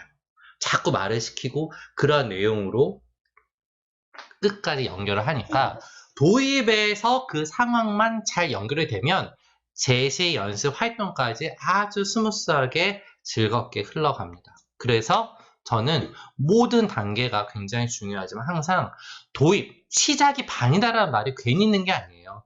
도입만 그 문형이 쓰이는 적절한 상황으로 딱 들어가면 오늘 수업은 그 후에는 쫙 그냥 가는 거죠. 네. 그래서 도입이 정말 결정적인 역할을 한다라는 거 말씀드리고 싶고요. 자, 그렇다면 도입에서 문형 노출은 어떤 식으로 하느냐? 여러 가지 방법이 있습니다. 이렇게 내가 설명을 하기도 하고 학생들에게 질문을 하기도 하고요. 문형에 따라서 시각 자료를 선생님이 준비한 PPT를 보여줄 수도 있고 교실 환경에 따라서 물론 한국학부 교육실습을 수강하는 동안의 그 모의 실습은요. 네, 교실에서 그런 기기 없이 그 자료를 준비하셔야 되니까 그거는 기억하시고요. 여러 가지 시각 자료 또 선생님이 막 몸을 움직일 때도 있어요. 네. 그래서 이게 오프라인 수업이면 제가 딱 진짜 잘 보여드리는데 예를 들면 이런 거 있잖아요. 을 뻔하다. 우리 이런 말 많이 하죠. 나 큰일 날 뻔했어. 나 죽을 뻔했어. 이런 거 하잖아요. 그럼 교사가 진짜로 앞에서 한번 이렇게 넘어지려고 이렇게 짜잔. 네. 이게 진짜 딱 봤으면 제가 전체 모습을 보여드리면 참 좋은데 어이구 선생님 이렇게 되는 거죠. 넘어질 뻔했어요. 그런데 아니에요. 다행입니다. 이렇게 몸짓이라든지 그다음 이제 으면서 이런 거 있잖아요. 이렇게 기타도 치면서 노래를 하는 거죠. 네, 랄랄라 하면은 네, 진짜로 보여주는 거니까 학생들이 선생님이 뭔가 노래도 하고 춤도 추고 두 가지 같이 하네. 동시에 하는 거 그거 나 아직 안 배웠는데 우리나라에는 그 문법이 있는데 그럴 때 선생님이 쫙 노래를 하면서 그거구나 확 들어오는 거죠. 네, 그런 식으로 몸짓이라든지 도구라든지 시청각 자료라든지 여러 가지 자료를 재미있게 하시면 좋을 거고요. 근데 형태적인 목표를 도입하는 경우는 그 해당 형태가 사용되는 전형적인 맥락을 제시하는 게 좋아요. 그러니까 내 개인적인 맥락이 아니라 그래서 선생님들이 아마 우리 1교시 때 여러분의 공부를 도와주는 그 책들의 소개를 받으셨을 거예요. 또 사이트도 했을 텐데 거기 보면 대표적인 예문들이 있어요. 전형적인. 네. 그러니까 누구나 그렇지 그때 사용하지 라고 이해하는. 근데 이제 내가 쓰는 예문을 쓰면 나는 그렇게 안 쓰는데 하는 경우도 있잖아요. 그래서 전형적인 맥락을 제시하는 게 좋고요. 자, 보통은 학생들과 상호작용을 통해서 도입이 됩니다. 학습자 묻고 답하기. 근데 이 묻고 답하기가 그냥 묻고 답하기가 아니라 목표 문형으로 끌어들일 수 있는 묻고 답하기가 돼야 돼요. 그래서 학습자들은 선생님 말에 대답을 하다 보면 빠져들어요. 아, 지금 그 얘기구나. 그 상황이구나. 네, 그래서 유추를 막 하는 거죠. 네, 그런 식으로 도입이 되는 게 좋고요. 예를 들어서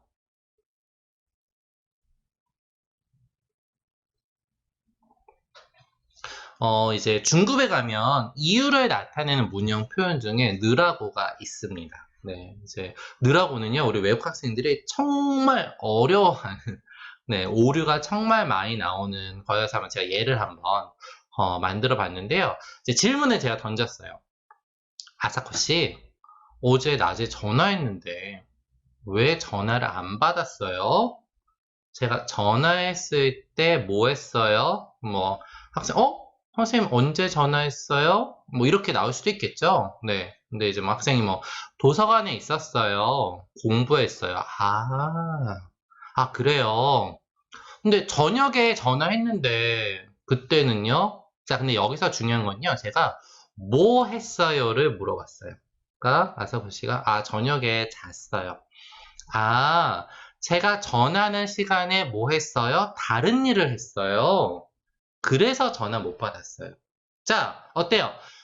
느라고를 사용하는 표현, 무엇을 하는 시간에 무엇을 하고 있기 때문에 다른 걸 못할 때. 아사코 씨는 공부해요. 공부하느라 전화를 못 받았어요. 아사코 씨는 자느라 전화를 못 받았어요. 라고 선생님이 아사코 씨와의 대화를 통해서 이제 그 상황이 충족이 되니까 느락으로 바꿔준 대화의 예가 나와 있고요. 이제 이런 것들이 학습자들과 질문을 통해서 이제 도입을 해서 문형을 노출시키는 방법이라고 할 수 있겠고요.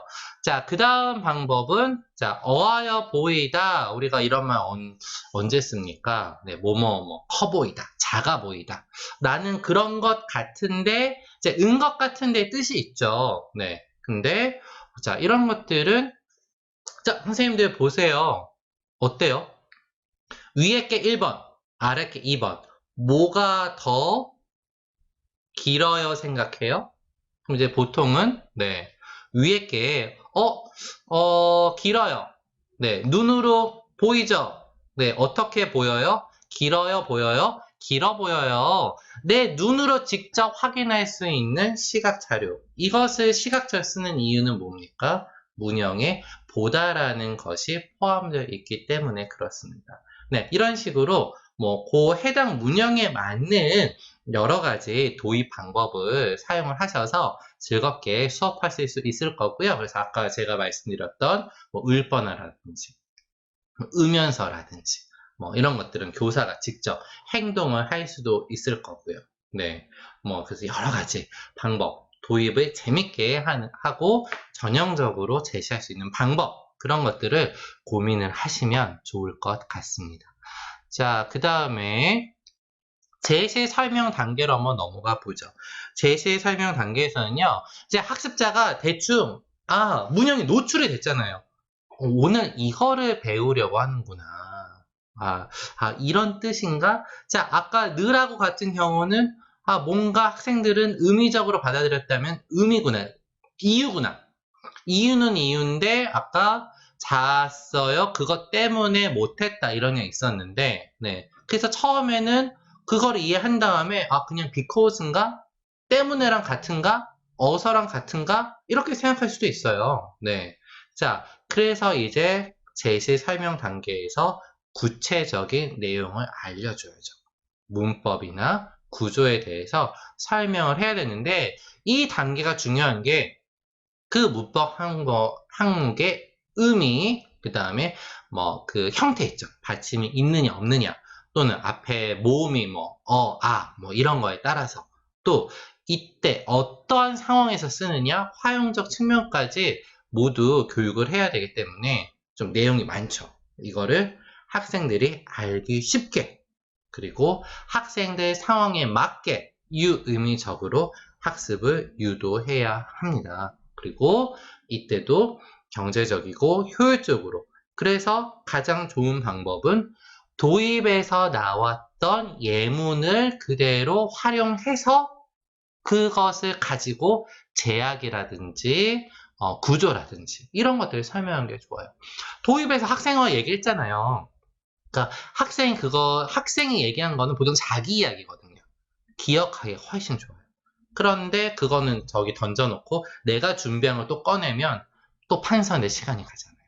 네. 그러니까 도입에서 나왔던 것들을 선생님이 얘기하면서 자연스럽게 쓰고 그것을 제시 설명의 예문으로 그대로 가지고 오면 그것이 이제 경제적으로 쓰일 수 있는 단계인 거죠. 네. 그리고 연역적인 방법과 기납적인 방법을 적절히 사용할 필요가 있어요. 기납적인 방법은 이제 예문을 여러 가지 제시를 하고 학습자들로 발견하게 하는 거죠. 보통 이런 것들은 학습자가 스스로 발견하기 때문에 장기 기억에 도움을 주지만 때에 따라서는 이거는 안 돼요. 이거는 뭐 AV만 써요. DV만 써요. 라든지 뭐 이런 것들은 좀 뭐 연역적으로 어떻다. 라고 말해주는 것도 필요합니다. 이것은 이제 학습 분야에 따라 다른데요. 그 시간과 노력을 좀 절약하는 것이 필요하기 때문에 이 기납과 연역적인 방법을 적절히 활용하면 좋고 좀 내용이 좀 많을 때는 영역적으로 먼저 하고 연습이나 활용해서 좀 기납적인 연습을 하는 것이 더 좋을 때도 있다라는 거 말씀을 드리고 학습 환경에 따라서 뭐 달라질 수도 있다. 자, 그런데 실제 50분 수업을 진행하는 현장에서는요. 연역적인 방법을 제시 설명 단계에서는 많이 사용을 하죠. 네, 뭐 한 번씩 자 이거는 어떨까요? 라고 학생들과 상호작용은 하지만 네, 제시에서 시간을 너무 많이 소비해버리면 연습할 시간이 없기 때문에 이런 부분도 이해를 좀 하시면 좋겠습니다. 자, 그 다음에 이제 연습으로 넘어가죠. 연습은 이제 학생이 이해를 했잖아요. 이해시가 뭐 했을까요? 그렇죠. 연습해야죠. 연습.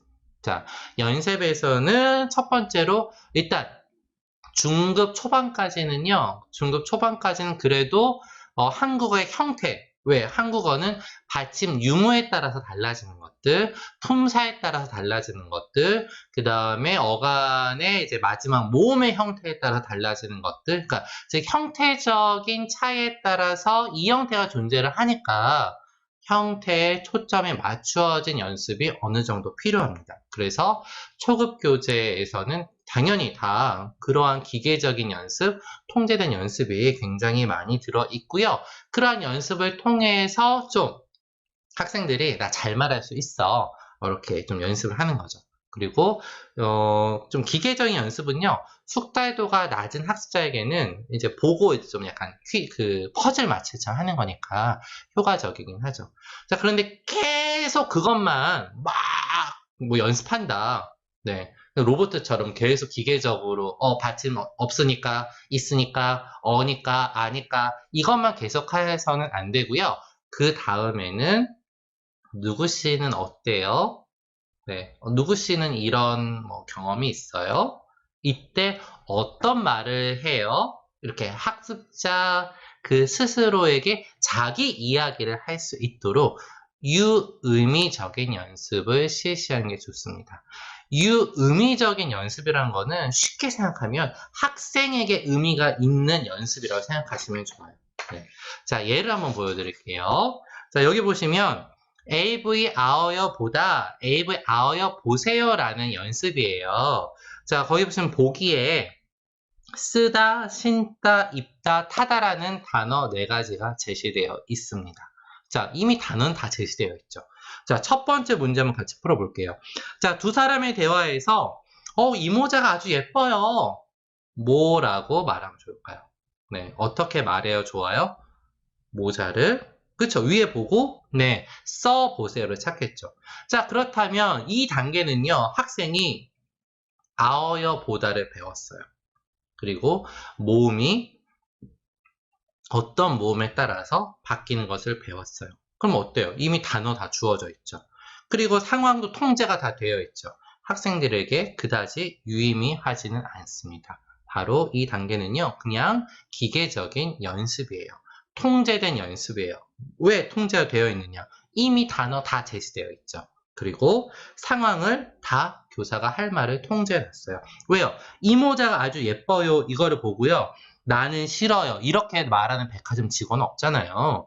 다 위에 보고 학생들이 써보세요를 쓸 거예요. 이미 답은 정해져 있는 거기 때문에 이런 것들이 이제 기계적인 연습이 되는 거고요. 그 다음 예를 한번 볼게요. 누가 선생님한테 전화해서 약속 장소를 알려주시겠어요? 제가 전화할게요. 자, 샘플 하나 줬죠. 아, 을게요에 대해서 내가 을게요라는 대인 건데요. 누가 이 쓰레기를 버릴 거예요? 자, 대답은 뭐라고 하면 될까요? 저는 싫어요 하진 않겠죠. 물론 그것도 가능한 대답인데 열린 대답이라면 근데 우리는 지금 을게요를 배우고 있으니까 학생들이 제가 버릴게요. 자, 그렇다면 을게요는 1인칭에 쓴다라는 걸 배웠기 때문에 을게요를 말하면 되는데 위에 가의 대화에 버리다가 나와 있죠. 거기에 버릴게요만 쓰면 되는 거기 때문에 이것도 밑줄 쳐져 있고 열려 있으니까 마치 유의미한 연습 같지만 아니요. 이 부분은 기계적인 연습입니다. 왜요? 앞에 버리다라는 단어가 나와 있고 2번도 보시면 고양이라도 꼭 연락하세요. 대답은 네, 연락할게요. 위에 연락하다 있잖아요. 연락하다는 단어가 있어서 그러니까 상황에서 그 대화에서 말하게끔 기계적으로 말을 할 수가 있어요. 자, 그리고 마지막에 5번 같은 거는 이제 비어놨는데 이거는 기계적인 연습에서 유의미한 연습 넘어가기 위해서 여러분이 한번 대화를 만들어 보세요라고 마지막 넣은 거고요. 그 다음에를 한번 볼까요? 나하고 결혼해주면 제가 매일 청소할게요. 또 무슨 말을 할 거예요? 그럼 나 무슨 말 하지? 청소할게요. 또 내가 만약에 프로포즈를 한다면 나하고 결혼해주면 단어를 이제 생각해야 되죠. 나라면 어떤 걸 할까? 이제 자기한테 초점하면 되죠. 이게 바로 유의미한 연습이 되겠습니다. 그리고 어머니, 제가 새해에는 여러분들은 네, 이번 이제 3월 1일에 개강을 하면 무엇을 어떻게 자, 그럼 이제 생각하시겠죠? 사람마다 막 자기 생각하겠죠? 그게 바로 무슨 연습이다? 네, 유의미한 연습이 된다. 네, 그래서 유의미한 연습은요, 통제가 어느 정도 풀려 있어야 돼요. 막 풀리면 안 돼요. 오늘 배운 걸 한번 말해봐. 이게 아니라 어느 정도 상황을 줘야죠. 결혼의 프로포즈라든지 새해의 다짐이라든지 네, 이런 걸로 상황은 주고 학생이라면 네, 어떻게 말할지 네, 그렇게 의미 있는 말을 하도록 하는 게 유의미한 연습이 된다라는 거 기억을 하시면 되겠습니다. 자, 이제 기계적인 연습과 유의미한 연습에 대해서 아셨죠?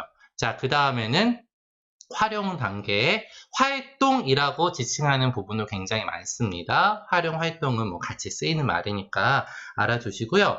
이제 활용에서는요, 배운 것들을 통합적으로 이제 막 써보자. 이런 거예요. 그래서 그 의미에 중점을 준다. 의미라는 것은 기능. 네. 그래서 이 말은 이 상황에서 많이 쓴다. 그때에 초점을 두고 사용하는 단계여서요. 이때 이제 과제가 도입된다고 하죠. 여기서의 과제는 해결해야 되는 문제. 예를 들어서 뭐 우체국에 가서 편지를 보내기 아니면 친구와 뭐 어디 그 호텔을 예약하기 라든지 이런 것들로 과제를 수행하는 단계가 되고요. 뭐 과제 수행이 없이 다른 이야기 하는 게 물론 있지만 그리고 이때는요 이제 뭐 받침이 있으니까 어떻게 말해야 돼요? 없으니까 어떻게 말해야 돼요? 이런 단계가 아니에요. 여기서 형태 연습을 하는 단계가 아니에요. 네. 받침 없는 거 5개, 받침 있는 거 5개 주고, 이때는 어떻게 말해요? 이거 활동 아니에요. 네. 활용 단계에서는 뭐예요? 의사소통 능력, 대화를 이어나갈 수 있는 능력이 강조되는 단계이기 때문에 실제 이루어지는 대화 같은 그러한 활동으로 구성이 돼야 됩니다. 그래서 의사소통 단계라는 거. 네. 가장 쓰면 안 되는 게 뭐냐면 오늘 배운 문법으로 5개 문장 만들어 보세요. 그건 아무것도 아닙니다. 활동이 아니에요. 의사소통이 아니잖아요. 우리가 한국 사람들이 이렇게 뭐 이야기할 때 잠깐만 기다려봐. 내가 을게요로 5개 문장 말할게. 이런 경우 없잖아요. 네. 그 활동은 실제 의사소통으로 연습을 하는 단계다라고 생각을 하시면 되겠고요. 이러한 활동 단계에서는 이제 다양한 방법이 있는데 역할극이라든지 서로 역할을 정해서 얘기하기, 그 다음에 인터뷰를 하기, 정보 모으기, 정보차 활동, 스몰 그룹 디스커션, 퀴즈, 그 다음에 사진을 이렇게 보고 설명을 하기. 네, 뭐 편지를 쓰기, 또는 친구들과 또는 혼자서 광고를 만들기. 자, 뭐예요? 과제와 관련된 내용도 굉장히 많고요. 여러 가지 방법들이 있는 거죠. 네, 그래서 의사소통이 터지는 단계가 활용 단계다, 활동 단계다라는 거 기억을 하시면 좋겠습니다. 예를 들면요, 뭐, 요 한 가지 예가 있는데요. 어떻게 하는 게 좋을까요? 자기의 고민 또는 계획을 써봅시다. 그리고 친구들의 이야기를 들어볼까요? 자, 나의 고민과 계획이 있어. 이거는요, 이제 먼저 이 연습지를 뭐 이렇게 주고 자기 고민을 쓰게 하는 거예요. 예가 있죠. 날씨가 더워가지고 잠을 못 자겠어요. 어떻게 하는 게 좋을까요? 일단 나도 고민을 써요. 네. 요즘에 코로나 바이러스 때문에 네, 친구를 보고 싶은데 볼 수가 없어요. 어떻게 하는 게 좋을까요? 자, 그럼 고민 페이지가 돌아요. 그럼 친구들이 그걸 보고 바로 말하기로 해도 되고, 아니면 하나씩 쓰고 말하기로 해도 되겠죠. 네, 그러면 그러면 친구하고 스카이프를 하는 게 어때요? 친구하고 카카오톡을 더 많이 하는 게 어때요? 뭐 자주 전화하는 게 어때요? 하고 여러 가지 쓰겠죠. 말도 할 거고. 아니면 뭐 교사가 모아서 이렇게 하나를 뽑아서 이런 고민이 있어요. 누구씨 어떻게 대답하겠어요? 이렇게 말하게끔. 그래서 전체가 말하게 하는 것도 좋은 활동이 되겠습니다. 그래서 뭐예요? 진짜 대화 상황으로 활동한다라는 거. 그것만 기억을 하시면 되겠습니다. 단순히 형태 연습으로 한번 말해봐. 이게 아니라는 거. 그것만 잘 기억을 하시면 좋겠고요. 그래서 그 후에는 마지막 마무리 단계가 되겠는데요. 마무리 단계에서는 이제 학습 내용을 간단히 정리하고, 정리할 때는 교사가 질문 하나 정도 던지는 게 좋아요. 오늘은 무슨 뜻을 나타내는 이것에 대해서 배웠습니다 하고, 좀 확인차 질문 있잖아요. 여러분 이거는요 하면 똑똑한 학생은 좀 그 문형을 딱 써서 대답을 하겠죠. 맞아요, 잘했어요 하고 정리하신 다음에 숙제가 있다라면 숙제를 제시하시면 좋겠습니다. 네, 이런 식으로 수업의 흐름은 이루어지고요. 자, 그렇다면 이런 수업이 이루어질 때 교실에서는 어떠한 상호작용이 일어날지 간단하게 짚어보도록 할게요. 먼저 이제 그 TNT는요, 교사와 교사가 상호작용 일으키는 경우인데요. 보통 수업에서는 별로 없고요. 이제 어딘가 단체로 놀러 가면 학생들이 신기한 게 선생님들끼리 말하는 걸 유심히 들어요. 한국 사람들끼리 말하니까 신기한 거예요. 선생님들끼리. 네, 그래서 여러분 혹시 현장에 가셔서 학생들 데리고 문화탐방 같은 데 갈 때 선생님들하고 얘기할 때 네, 표준어 쓰셔야 됩니다. 네, 이런 경우가 있고요. 뭐 실제 교실 현장에서는 많지는 않고요. 자, 교실 현장에서 많은 경우는 일단 T, 교사가 혼자서 말하는 경우죠. 독립적으로 말하는 경우로 제시 설명에서 주로 말을 많이 하고, 우리가 가장 많이 말을 하는 거는 TS입니다. 네, 교사와 학생. TS가 많은 수업이 좋은 수업이에요. 그리고 TS만 많지 않고 TS가 적당히 이루어지다가 이제 S가 막 학생들 스스로, 네, 스튜던트가 스스로 언어 수행을 하고 그 다음에 학생들끼리 막 얘기하는. 그래서 활동 단계에서는 사실 교사가 뭐 중간에 좋아요, 잘했어요 하고 그냥 연결고리 역할만 해주고 학생들끼리만 말하게끔 하는 거 굉장히 이제 좋습니다. 네, 그런 것들로 학생들끼리 말하는 상호작용이 있다. 중요한 거, 한국어 수업에서는 네, T가 아닌 TS, S, SS가 많은 수업으로 상호작용을 많이 하면서 T는요, 명확하고 간결하게만 하면 좋겠습니다. 그런 것들 기억을 하시면 좋겠고, 더불어서 수업 중 유의사항에 대해서 같이 살펴보면요. 먼저 학생들의 질문이나 오류에 대해서요, 교사가 웃으면 안 되죠. 이거는 아마 읽어보시면 다 아는 내용이기 때문에 그 자료를 참조해 주시면 되겠습니다. 그래서 유의점을 뭐 좀 한마디로 하자면 즐겁게 수업하자. 네, 그리고 이제 지킬 것은 지키면서 즐겁게 바르게 수업을 하자가 되겠습니다. 수업 중 유의사항은요, 네, 올려드린 자료를 한번 살펴보시면 좋을 것 같습니다. 자, 우리 다음으로 학습 지도안 작성에 대해서 또 한번 알아볼게요. 학습 지도안 작성은 선생님들께서 실제로 수업을 하기 위해서 이 지도안을 작성을 해야 되는데 또 그 해외 한국 교육 실습 갈 때 우리 선생님들이 네, 이 부분에서 많이 힘들어하면서 많이 가장 발전을 이루는 부분이기도 하죠. 네, 학습 지도안 작성. 처음에 너무 막막한데 갈수록 나아지는 부분이기도 하고요. 네, 강의안, 학습 지도안, 교환 이렇게도 많이 말을 하는데요. 자, 학습 지도안이란 것은 결국에는 수업을 하기 위해서 내가 준비하는 거예요. 네, 그래서 이것이 있어야지만 수업이 가능합니다. 모든 수업은요, 뭐 임기응변? 아니요, 그렇게 하시면 안 돼요. 항상 학습 지도안을 작성해서 준비를 하셔야 돼요. 네. 내가 물론 이제 뭐 이렇게 시간이 많이 돼서 뭐 베테랑 교사가 되면 그때는 조금 간단한 학습 지도안이 될 수도 있겠죠. 약식 학습 지도안이 될 수 있겠지만 모든 거에 대해서는 전체 학습 지도안이 나와 있어야 합니다. 다행히 뭐 좀 요즘에는 이제 학습 지도안 묶음도 뭐 이렇게 그 기관마다 있기도 하는데요. 그러니까 그런 것들이 있어야지만 좋은 수업이 가능하다라고 할 수 있고요. 자, 학습 지도안은 왜 필요하냐? 학습 지도안을 작성해야지만 학습 목표를 달성하게 해줘요. 안 그러면 그냥 약간 학생들과 농담 따먹기, 그냥 프리토킹 하다 끝나는 거죠. 배우는 게 없어요. 네, 그래서 교사가 계획적으로 수업을 준비해서 학습 목표를 달성하게 해주는 게 학습 지도안이고요. 중요한 거는 이제 맨 아래 볼까요? 학습 지도안 어떻게 작성되어야 됩니까?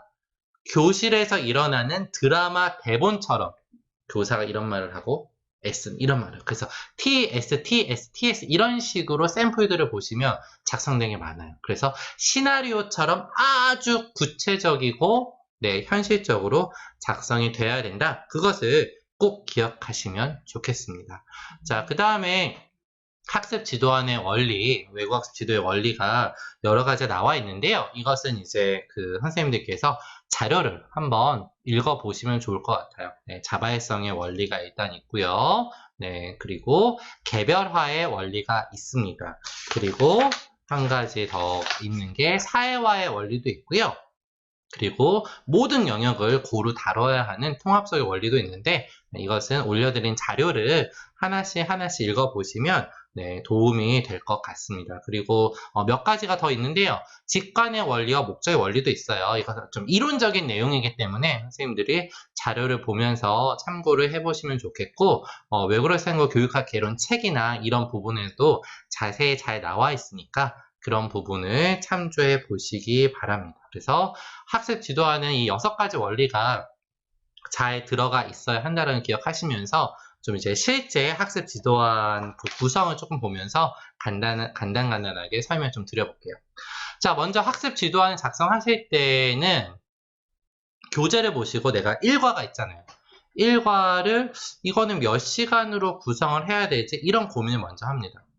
1과를 뭐 이틀에 걸친다면 4시간씩 4시간씩 8시간이 되겠죠. 8시간 나눠서 할 거고 교재에 보통 한 과의 구성을 보면 이제 도입 그리고 본문 1, 뭐 어휘나 표현 연습, 본문 2, 어휘 표현 문법 연습. 이거는 이제 세종 한국어 기준이에요. 세종 한국어는 본문이 2개이기 때문에 어떤 데는 긴 본문 하나로 이 2가지 읽는 것도 있어요. 그 다음에 통합 교재이기 때문에 듣고 말하기도 있고 읽고 쓰기, 문화 이렇게 있는데 자, 이 내용을 내가 몇 시간에 가르쳐야 할 건가에서 출발을 합니다. 그렇다면 이건 내가 8차 시에 한다 하면은 8개의 학습 지도안이 있어야 되죠. 각각의.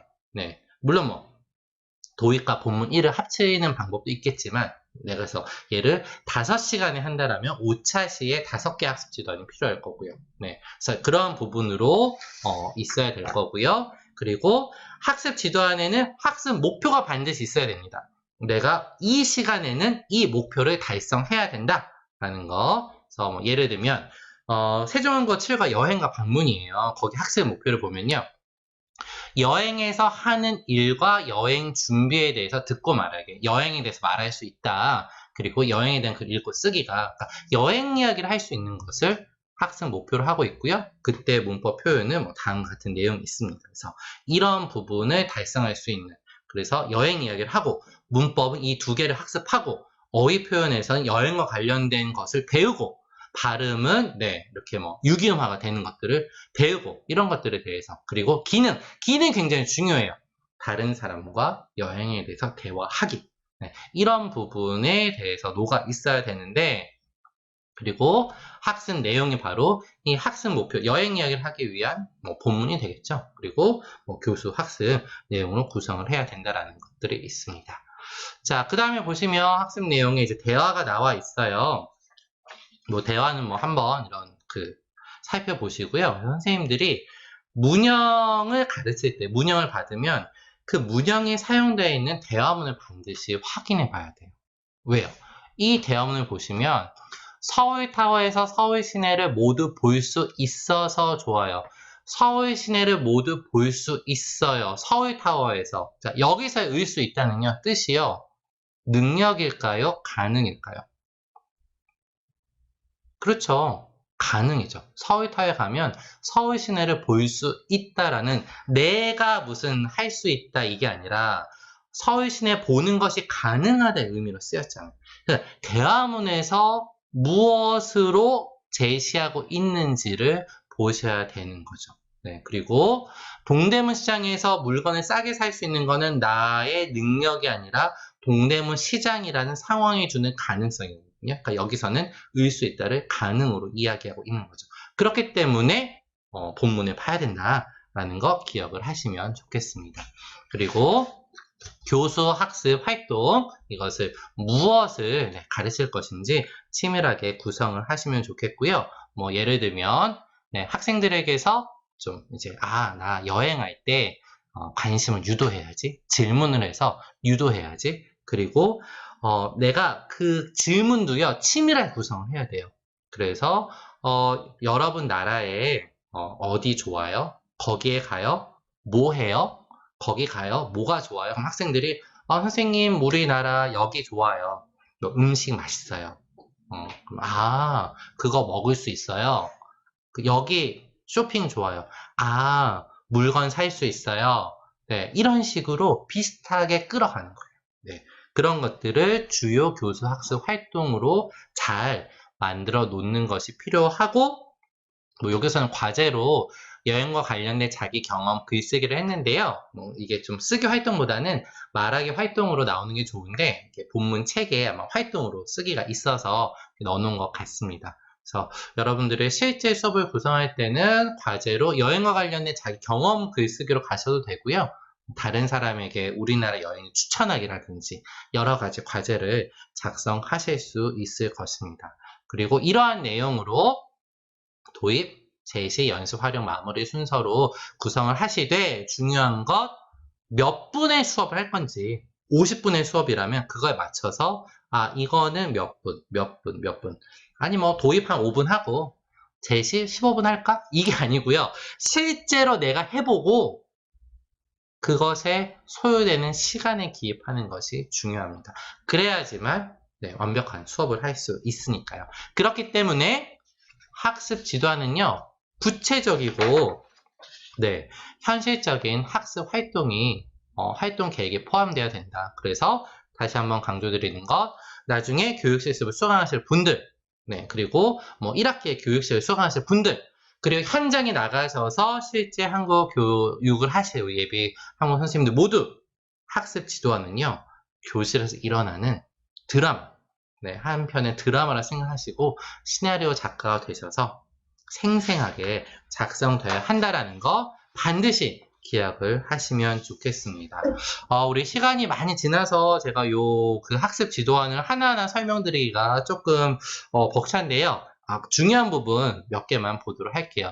아까 느라고 그 부분 말씀을 드렸었는데, 자, 여기 보시면 복습 문형이 있죠.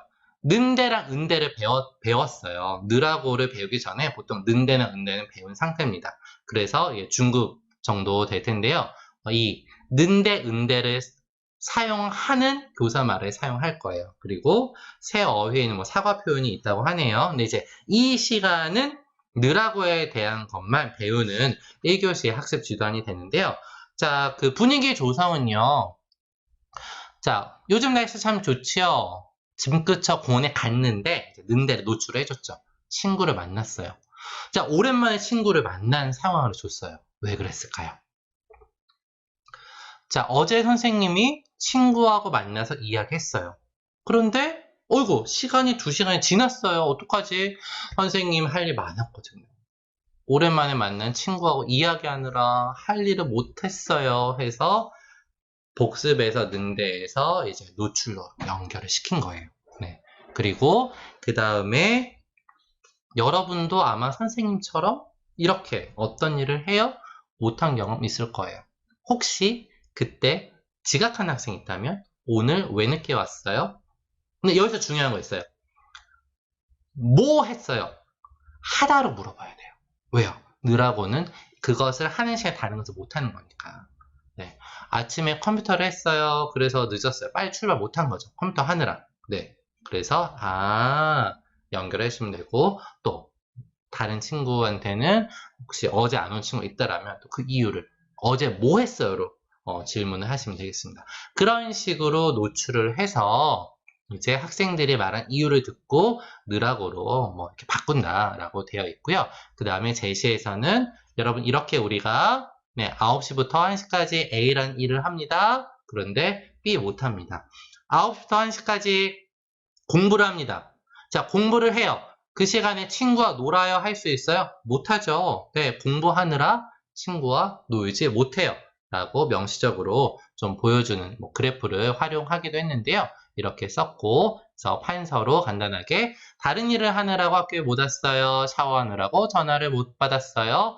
친구와 전화하느라 공부 못했어요. 이렇게 몇 가지 예문들을 써주는 거죠. 그리고 자, 느라고의 제약은요. 이걸 다 쓸 수는 없어요. 교사 참조로 내가 알고 있어야 되는 내용이어서 학습 지도안에는 교사 참고 정도로 박스를 하셔도 좋고요. 그 내용이 들어있어야 돼요. 그래야 혹시 학생이 질문 나왔을 때 딱 안 떠오르면 잠깐 지도안을 본다라든지 할 수 있겠죠. 근데 여기서 중요한 거. 선생님들 교육 실습을 수강하셔서 학교에서 그 교육 실습하는 그 시간에는요.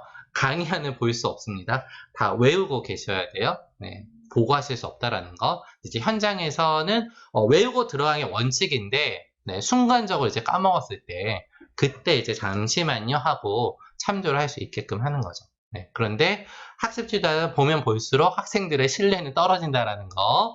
네, 좀 농담이지만 꼭 기억을 하시고요. 그래서 여러 가지 느라고 제약이 많죠. 자, 이런 것들을 예문을 통해서 제약들을 학생들은요. 한국어를 배우는 거지 학을 배우는 게 아니잖아요. 이런 제약들을 막 문법 용어를 써가면서 설명하시면 안 되고 예문을 통해서 설명을 해야 합니다. 그래서 이제 여기서 누가 말해요? 내가 말해요. 맞아요. 내 이야기 했어요. 라든지 그런 식으로 주어라는 표현을 설명하든지 이거 어제 이야기 안 돼요. 라든지 그런 식으로 시제 이야기를 한다라든지 그렇게 문법용어를 사용하지 않고 학생들에게 예문을 통해서 설명할 수 있도록 하셔야 되겠습니다. 자, 그 다음에 이제 연습은요. 문장 2개를 주고 있는 연습 같은 거를 하는 거죠. 네, 이것을 문장으로 주셔도 되고 그림으로 주셔도 되고. 자, 유의미한 연습은요. 교사가 후행문을 주고 여러분 한번 앞에 말 만들어 보세요. 못했어요. 네, 그러면 무엇을 못했어요? 네, 이것을 못했어요. 뭐 하느라? 그걸 만들어 본다라든지. 또는 친구를 못 만났어요. 언제요? 뭐 하느라? 앞에 거를 만들어 보게. 자, 왜 앞에 거를 만들어 보게 해요? 오늘 배우는 느라고라는 말을 사용해야 되니까 그런 거죠. 안녕하세요. 여기 우리 경비 아저씨가 들어오셔가지고 잠시만요. 네, 네. 죄송합니다.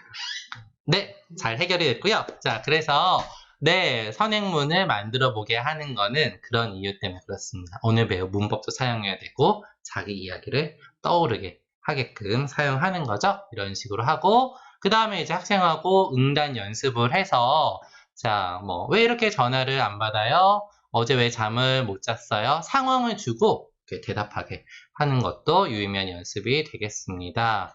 그리고 활동, 자기 경험 이야기에서 나 이거 하느라 못한 적 있어. 자, 그것을 짝하고 한번 주제로 말해봐라. 또는 상황, 친구하고 약속 잊어버렸을 때 너 왜 그때 안 나온 거야?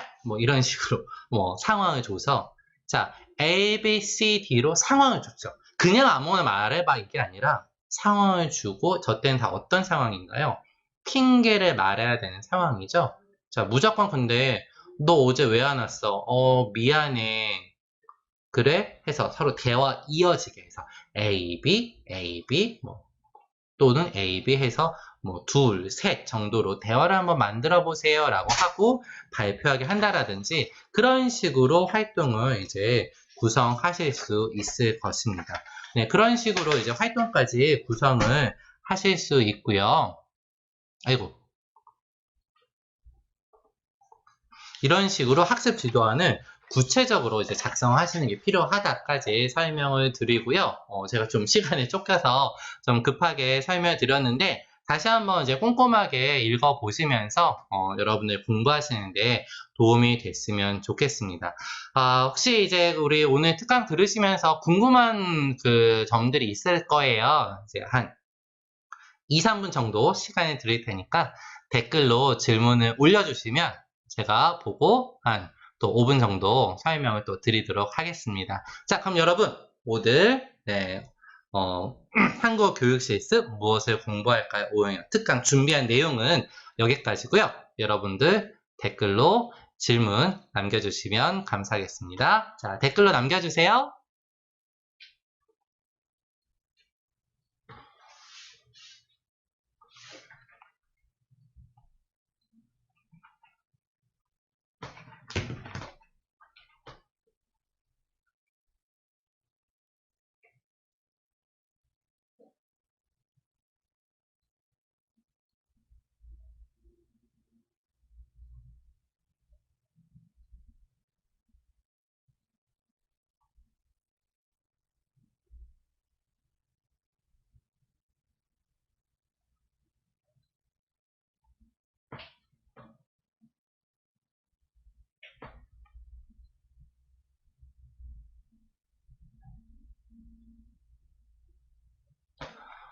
댓글 남겨주시면서 올라오는 질문 제가 가능한 답변 드릴게요. 우리 고성경 선생님, 2021년에 새로 바뀐 실습은요, 네, 동영상 대체 가능하다. 자, 이게 무슨 말이냐면요, 동영상으로 수업을 하는 거는 이제 모의 수업이라고 해서요, 동영상으로 하시는 분들, 해외에 계신 분들 그대로 하시면 됩니다. 자, 그런데 21년부터 해외에 계신 분들도 동영상 수업은 그대로 하시고, 이거는 한국에 계신 분들은 이제 학교에 오셔서 수업하시는 거죠.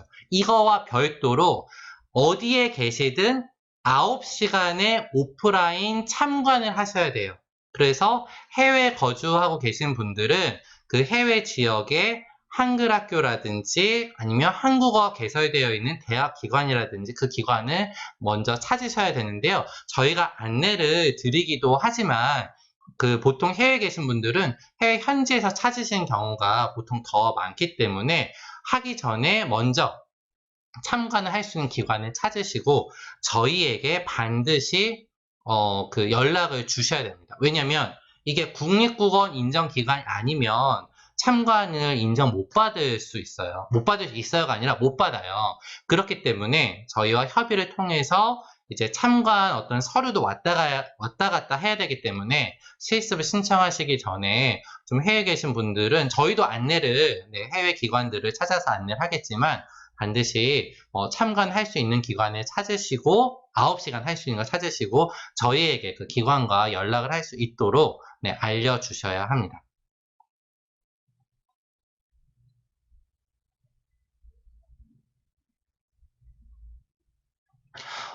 우리 박민희 선생님, 네, 교수님과 오프라인 하는 수업인 거죠? 네, 맞습니다. 그러니까 선생님이 오셔서 수업을 하고 저희가 평가를 하는 거예요. 수강 신청 기간에 신청 마감되었다 이야기는, 저희가 이 수강 신청은요, 선배님들이 다 글 남겨주실 텐데, 그 자격 심사를 먼저 해요. 그리고 합격하신 분들에 대해서 일괄적으로 학부에서 수강 신청을 합니다. 그러니까 다른 과목과 조금 다른데요. 이번에 이제 새로 오셨죠. 그래서 수강 신청하는 기간이 되면 저희가 자세한 안내를 드리니까 그때 또 설명드릴게요. 실습 비용 참가비용 말씀해 주실 수 있나요? 정은경 선생님. 네. 현재 2020년 기준으로 실습 비용은 6만 원이고요. 이 비용은 이제 그 소요 비용이에요. 이제 그 실습 오셔서 외국인 학생도 이제 하고 피드백도 드리고 하는 실비만 저희가 받고 있고요. 참관 비용은 이제 오시는 선생님들, 강사 선생님들이 계시기 때문에 한국 선생님 운영하는 운영 비용에 참관 비용은 2020년 기준으로 10만 원. 그래서 총 6만 원과 10만 원, 네, 16만 원, 6만 원 따로 10만 원 따로 내셔야 되는데 이것이 이제 21년에는 살짝 상승이 될 수도 있을지 없을지는 확실하지 않지만 20년 기준으로는 실습비 6만 원, 참관비는 10만 원이 되겠습니다.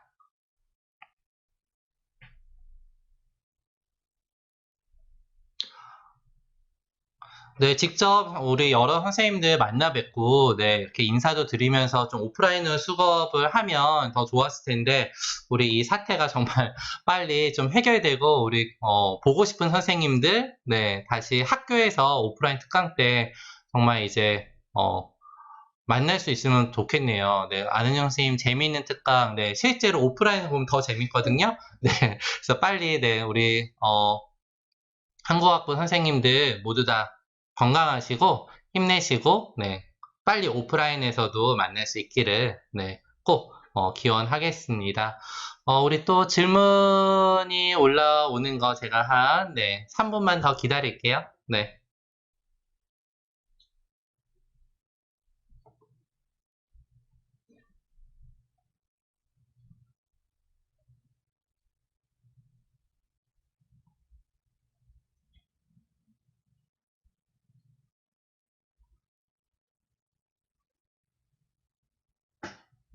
우리 한경희 선생님, 이번에 오셨구나. 근데, 코로나 때문에 그렇군요. 네, 칠레로 돌아가시는군요. 네, 저는 선생님 안 보이는데 인사드릴게요. 네, 한 선생님, 네, 이민영 선생님한테 말씀 많이 들었는데, 네, 잘 들어오셨죠? 돌아가실 때 괜찮으신 거죠? 네, 또 기회가 돼서, 칠레에서 만날 수 있기를, 네, 또 칠레가 아니면, 네, 남미에서 또 뵐 수 있기를 간절히 바라고요. 가서 건강하시면 좋겠습니다. 조심히 돌아가시고요. 또 연락드릴게요.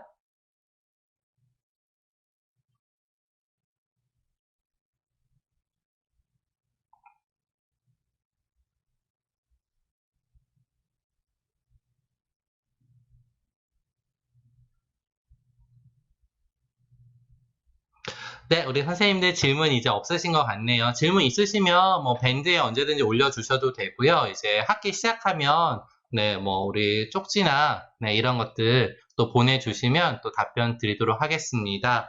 네, 우리 선생님들 모두 오늘 수업 들으시느라 정말 고생 많이 하셨고요. 오늘 끝까지 네, 아침부터 네, 긴 수업 들으시느라 정말 수고 많이 하셨습니다. 저야 딱 2시간이었지만 저희 교수님들은 각 2시간씩이었지만 아마 내내 들은 선생님들이 고생 많으셨던 것 같고, 우리 이거 준비해준, 그 학부에 조교 선생님 계세요. 조교 선생님들 수고 많이 하셨는데, 나중에 우리 배성빈 조교 선생님에게 따뜻한 한마디씩 해주시면 감사하겠습니다.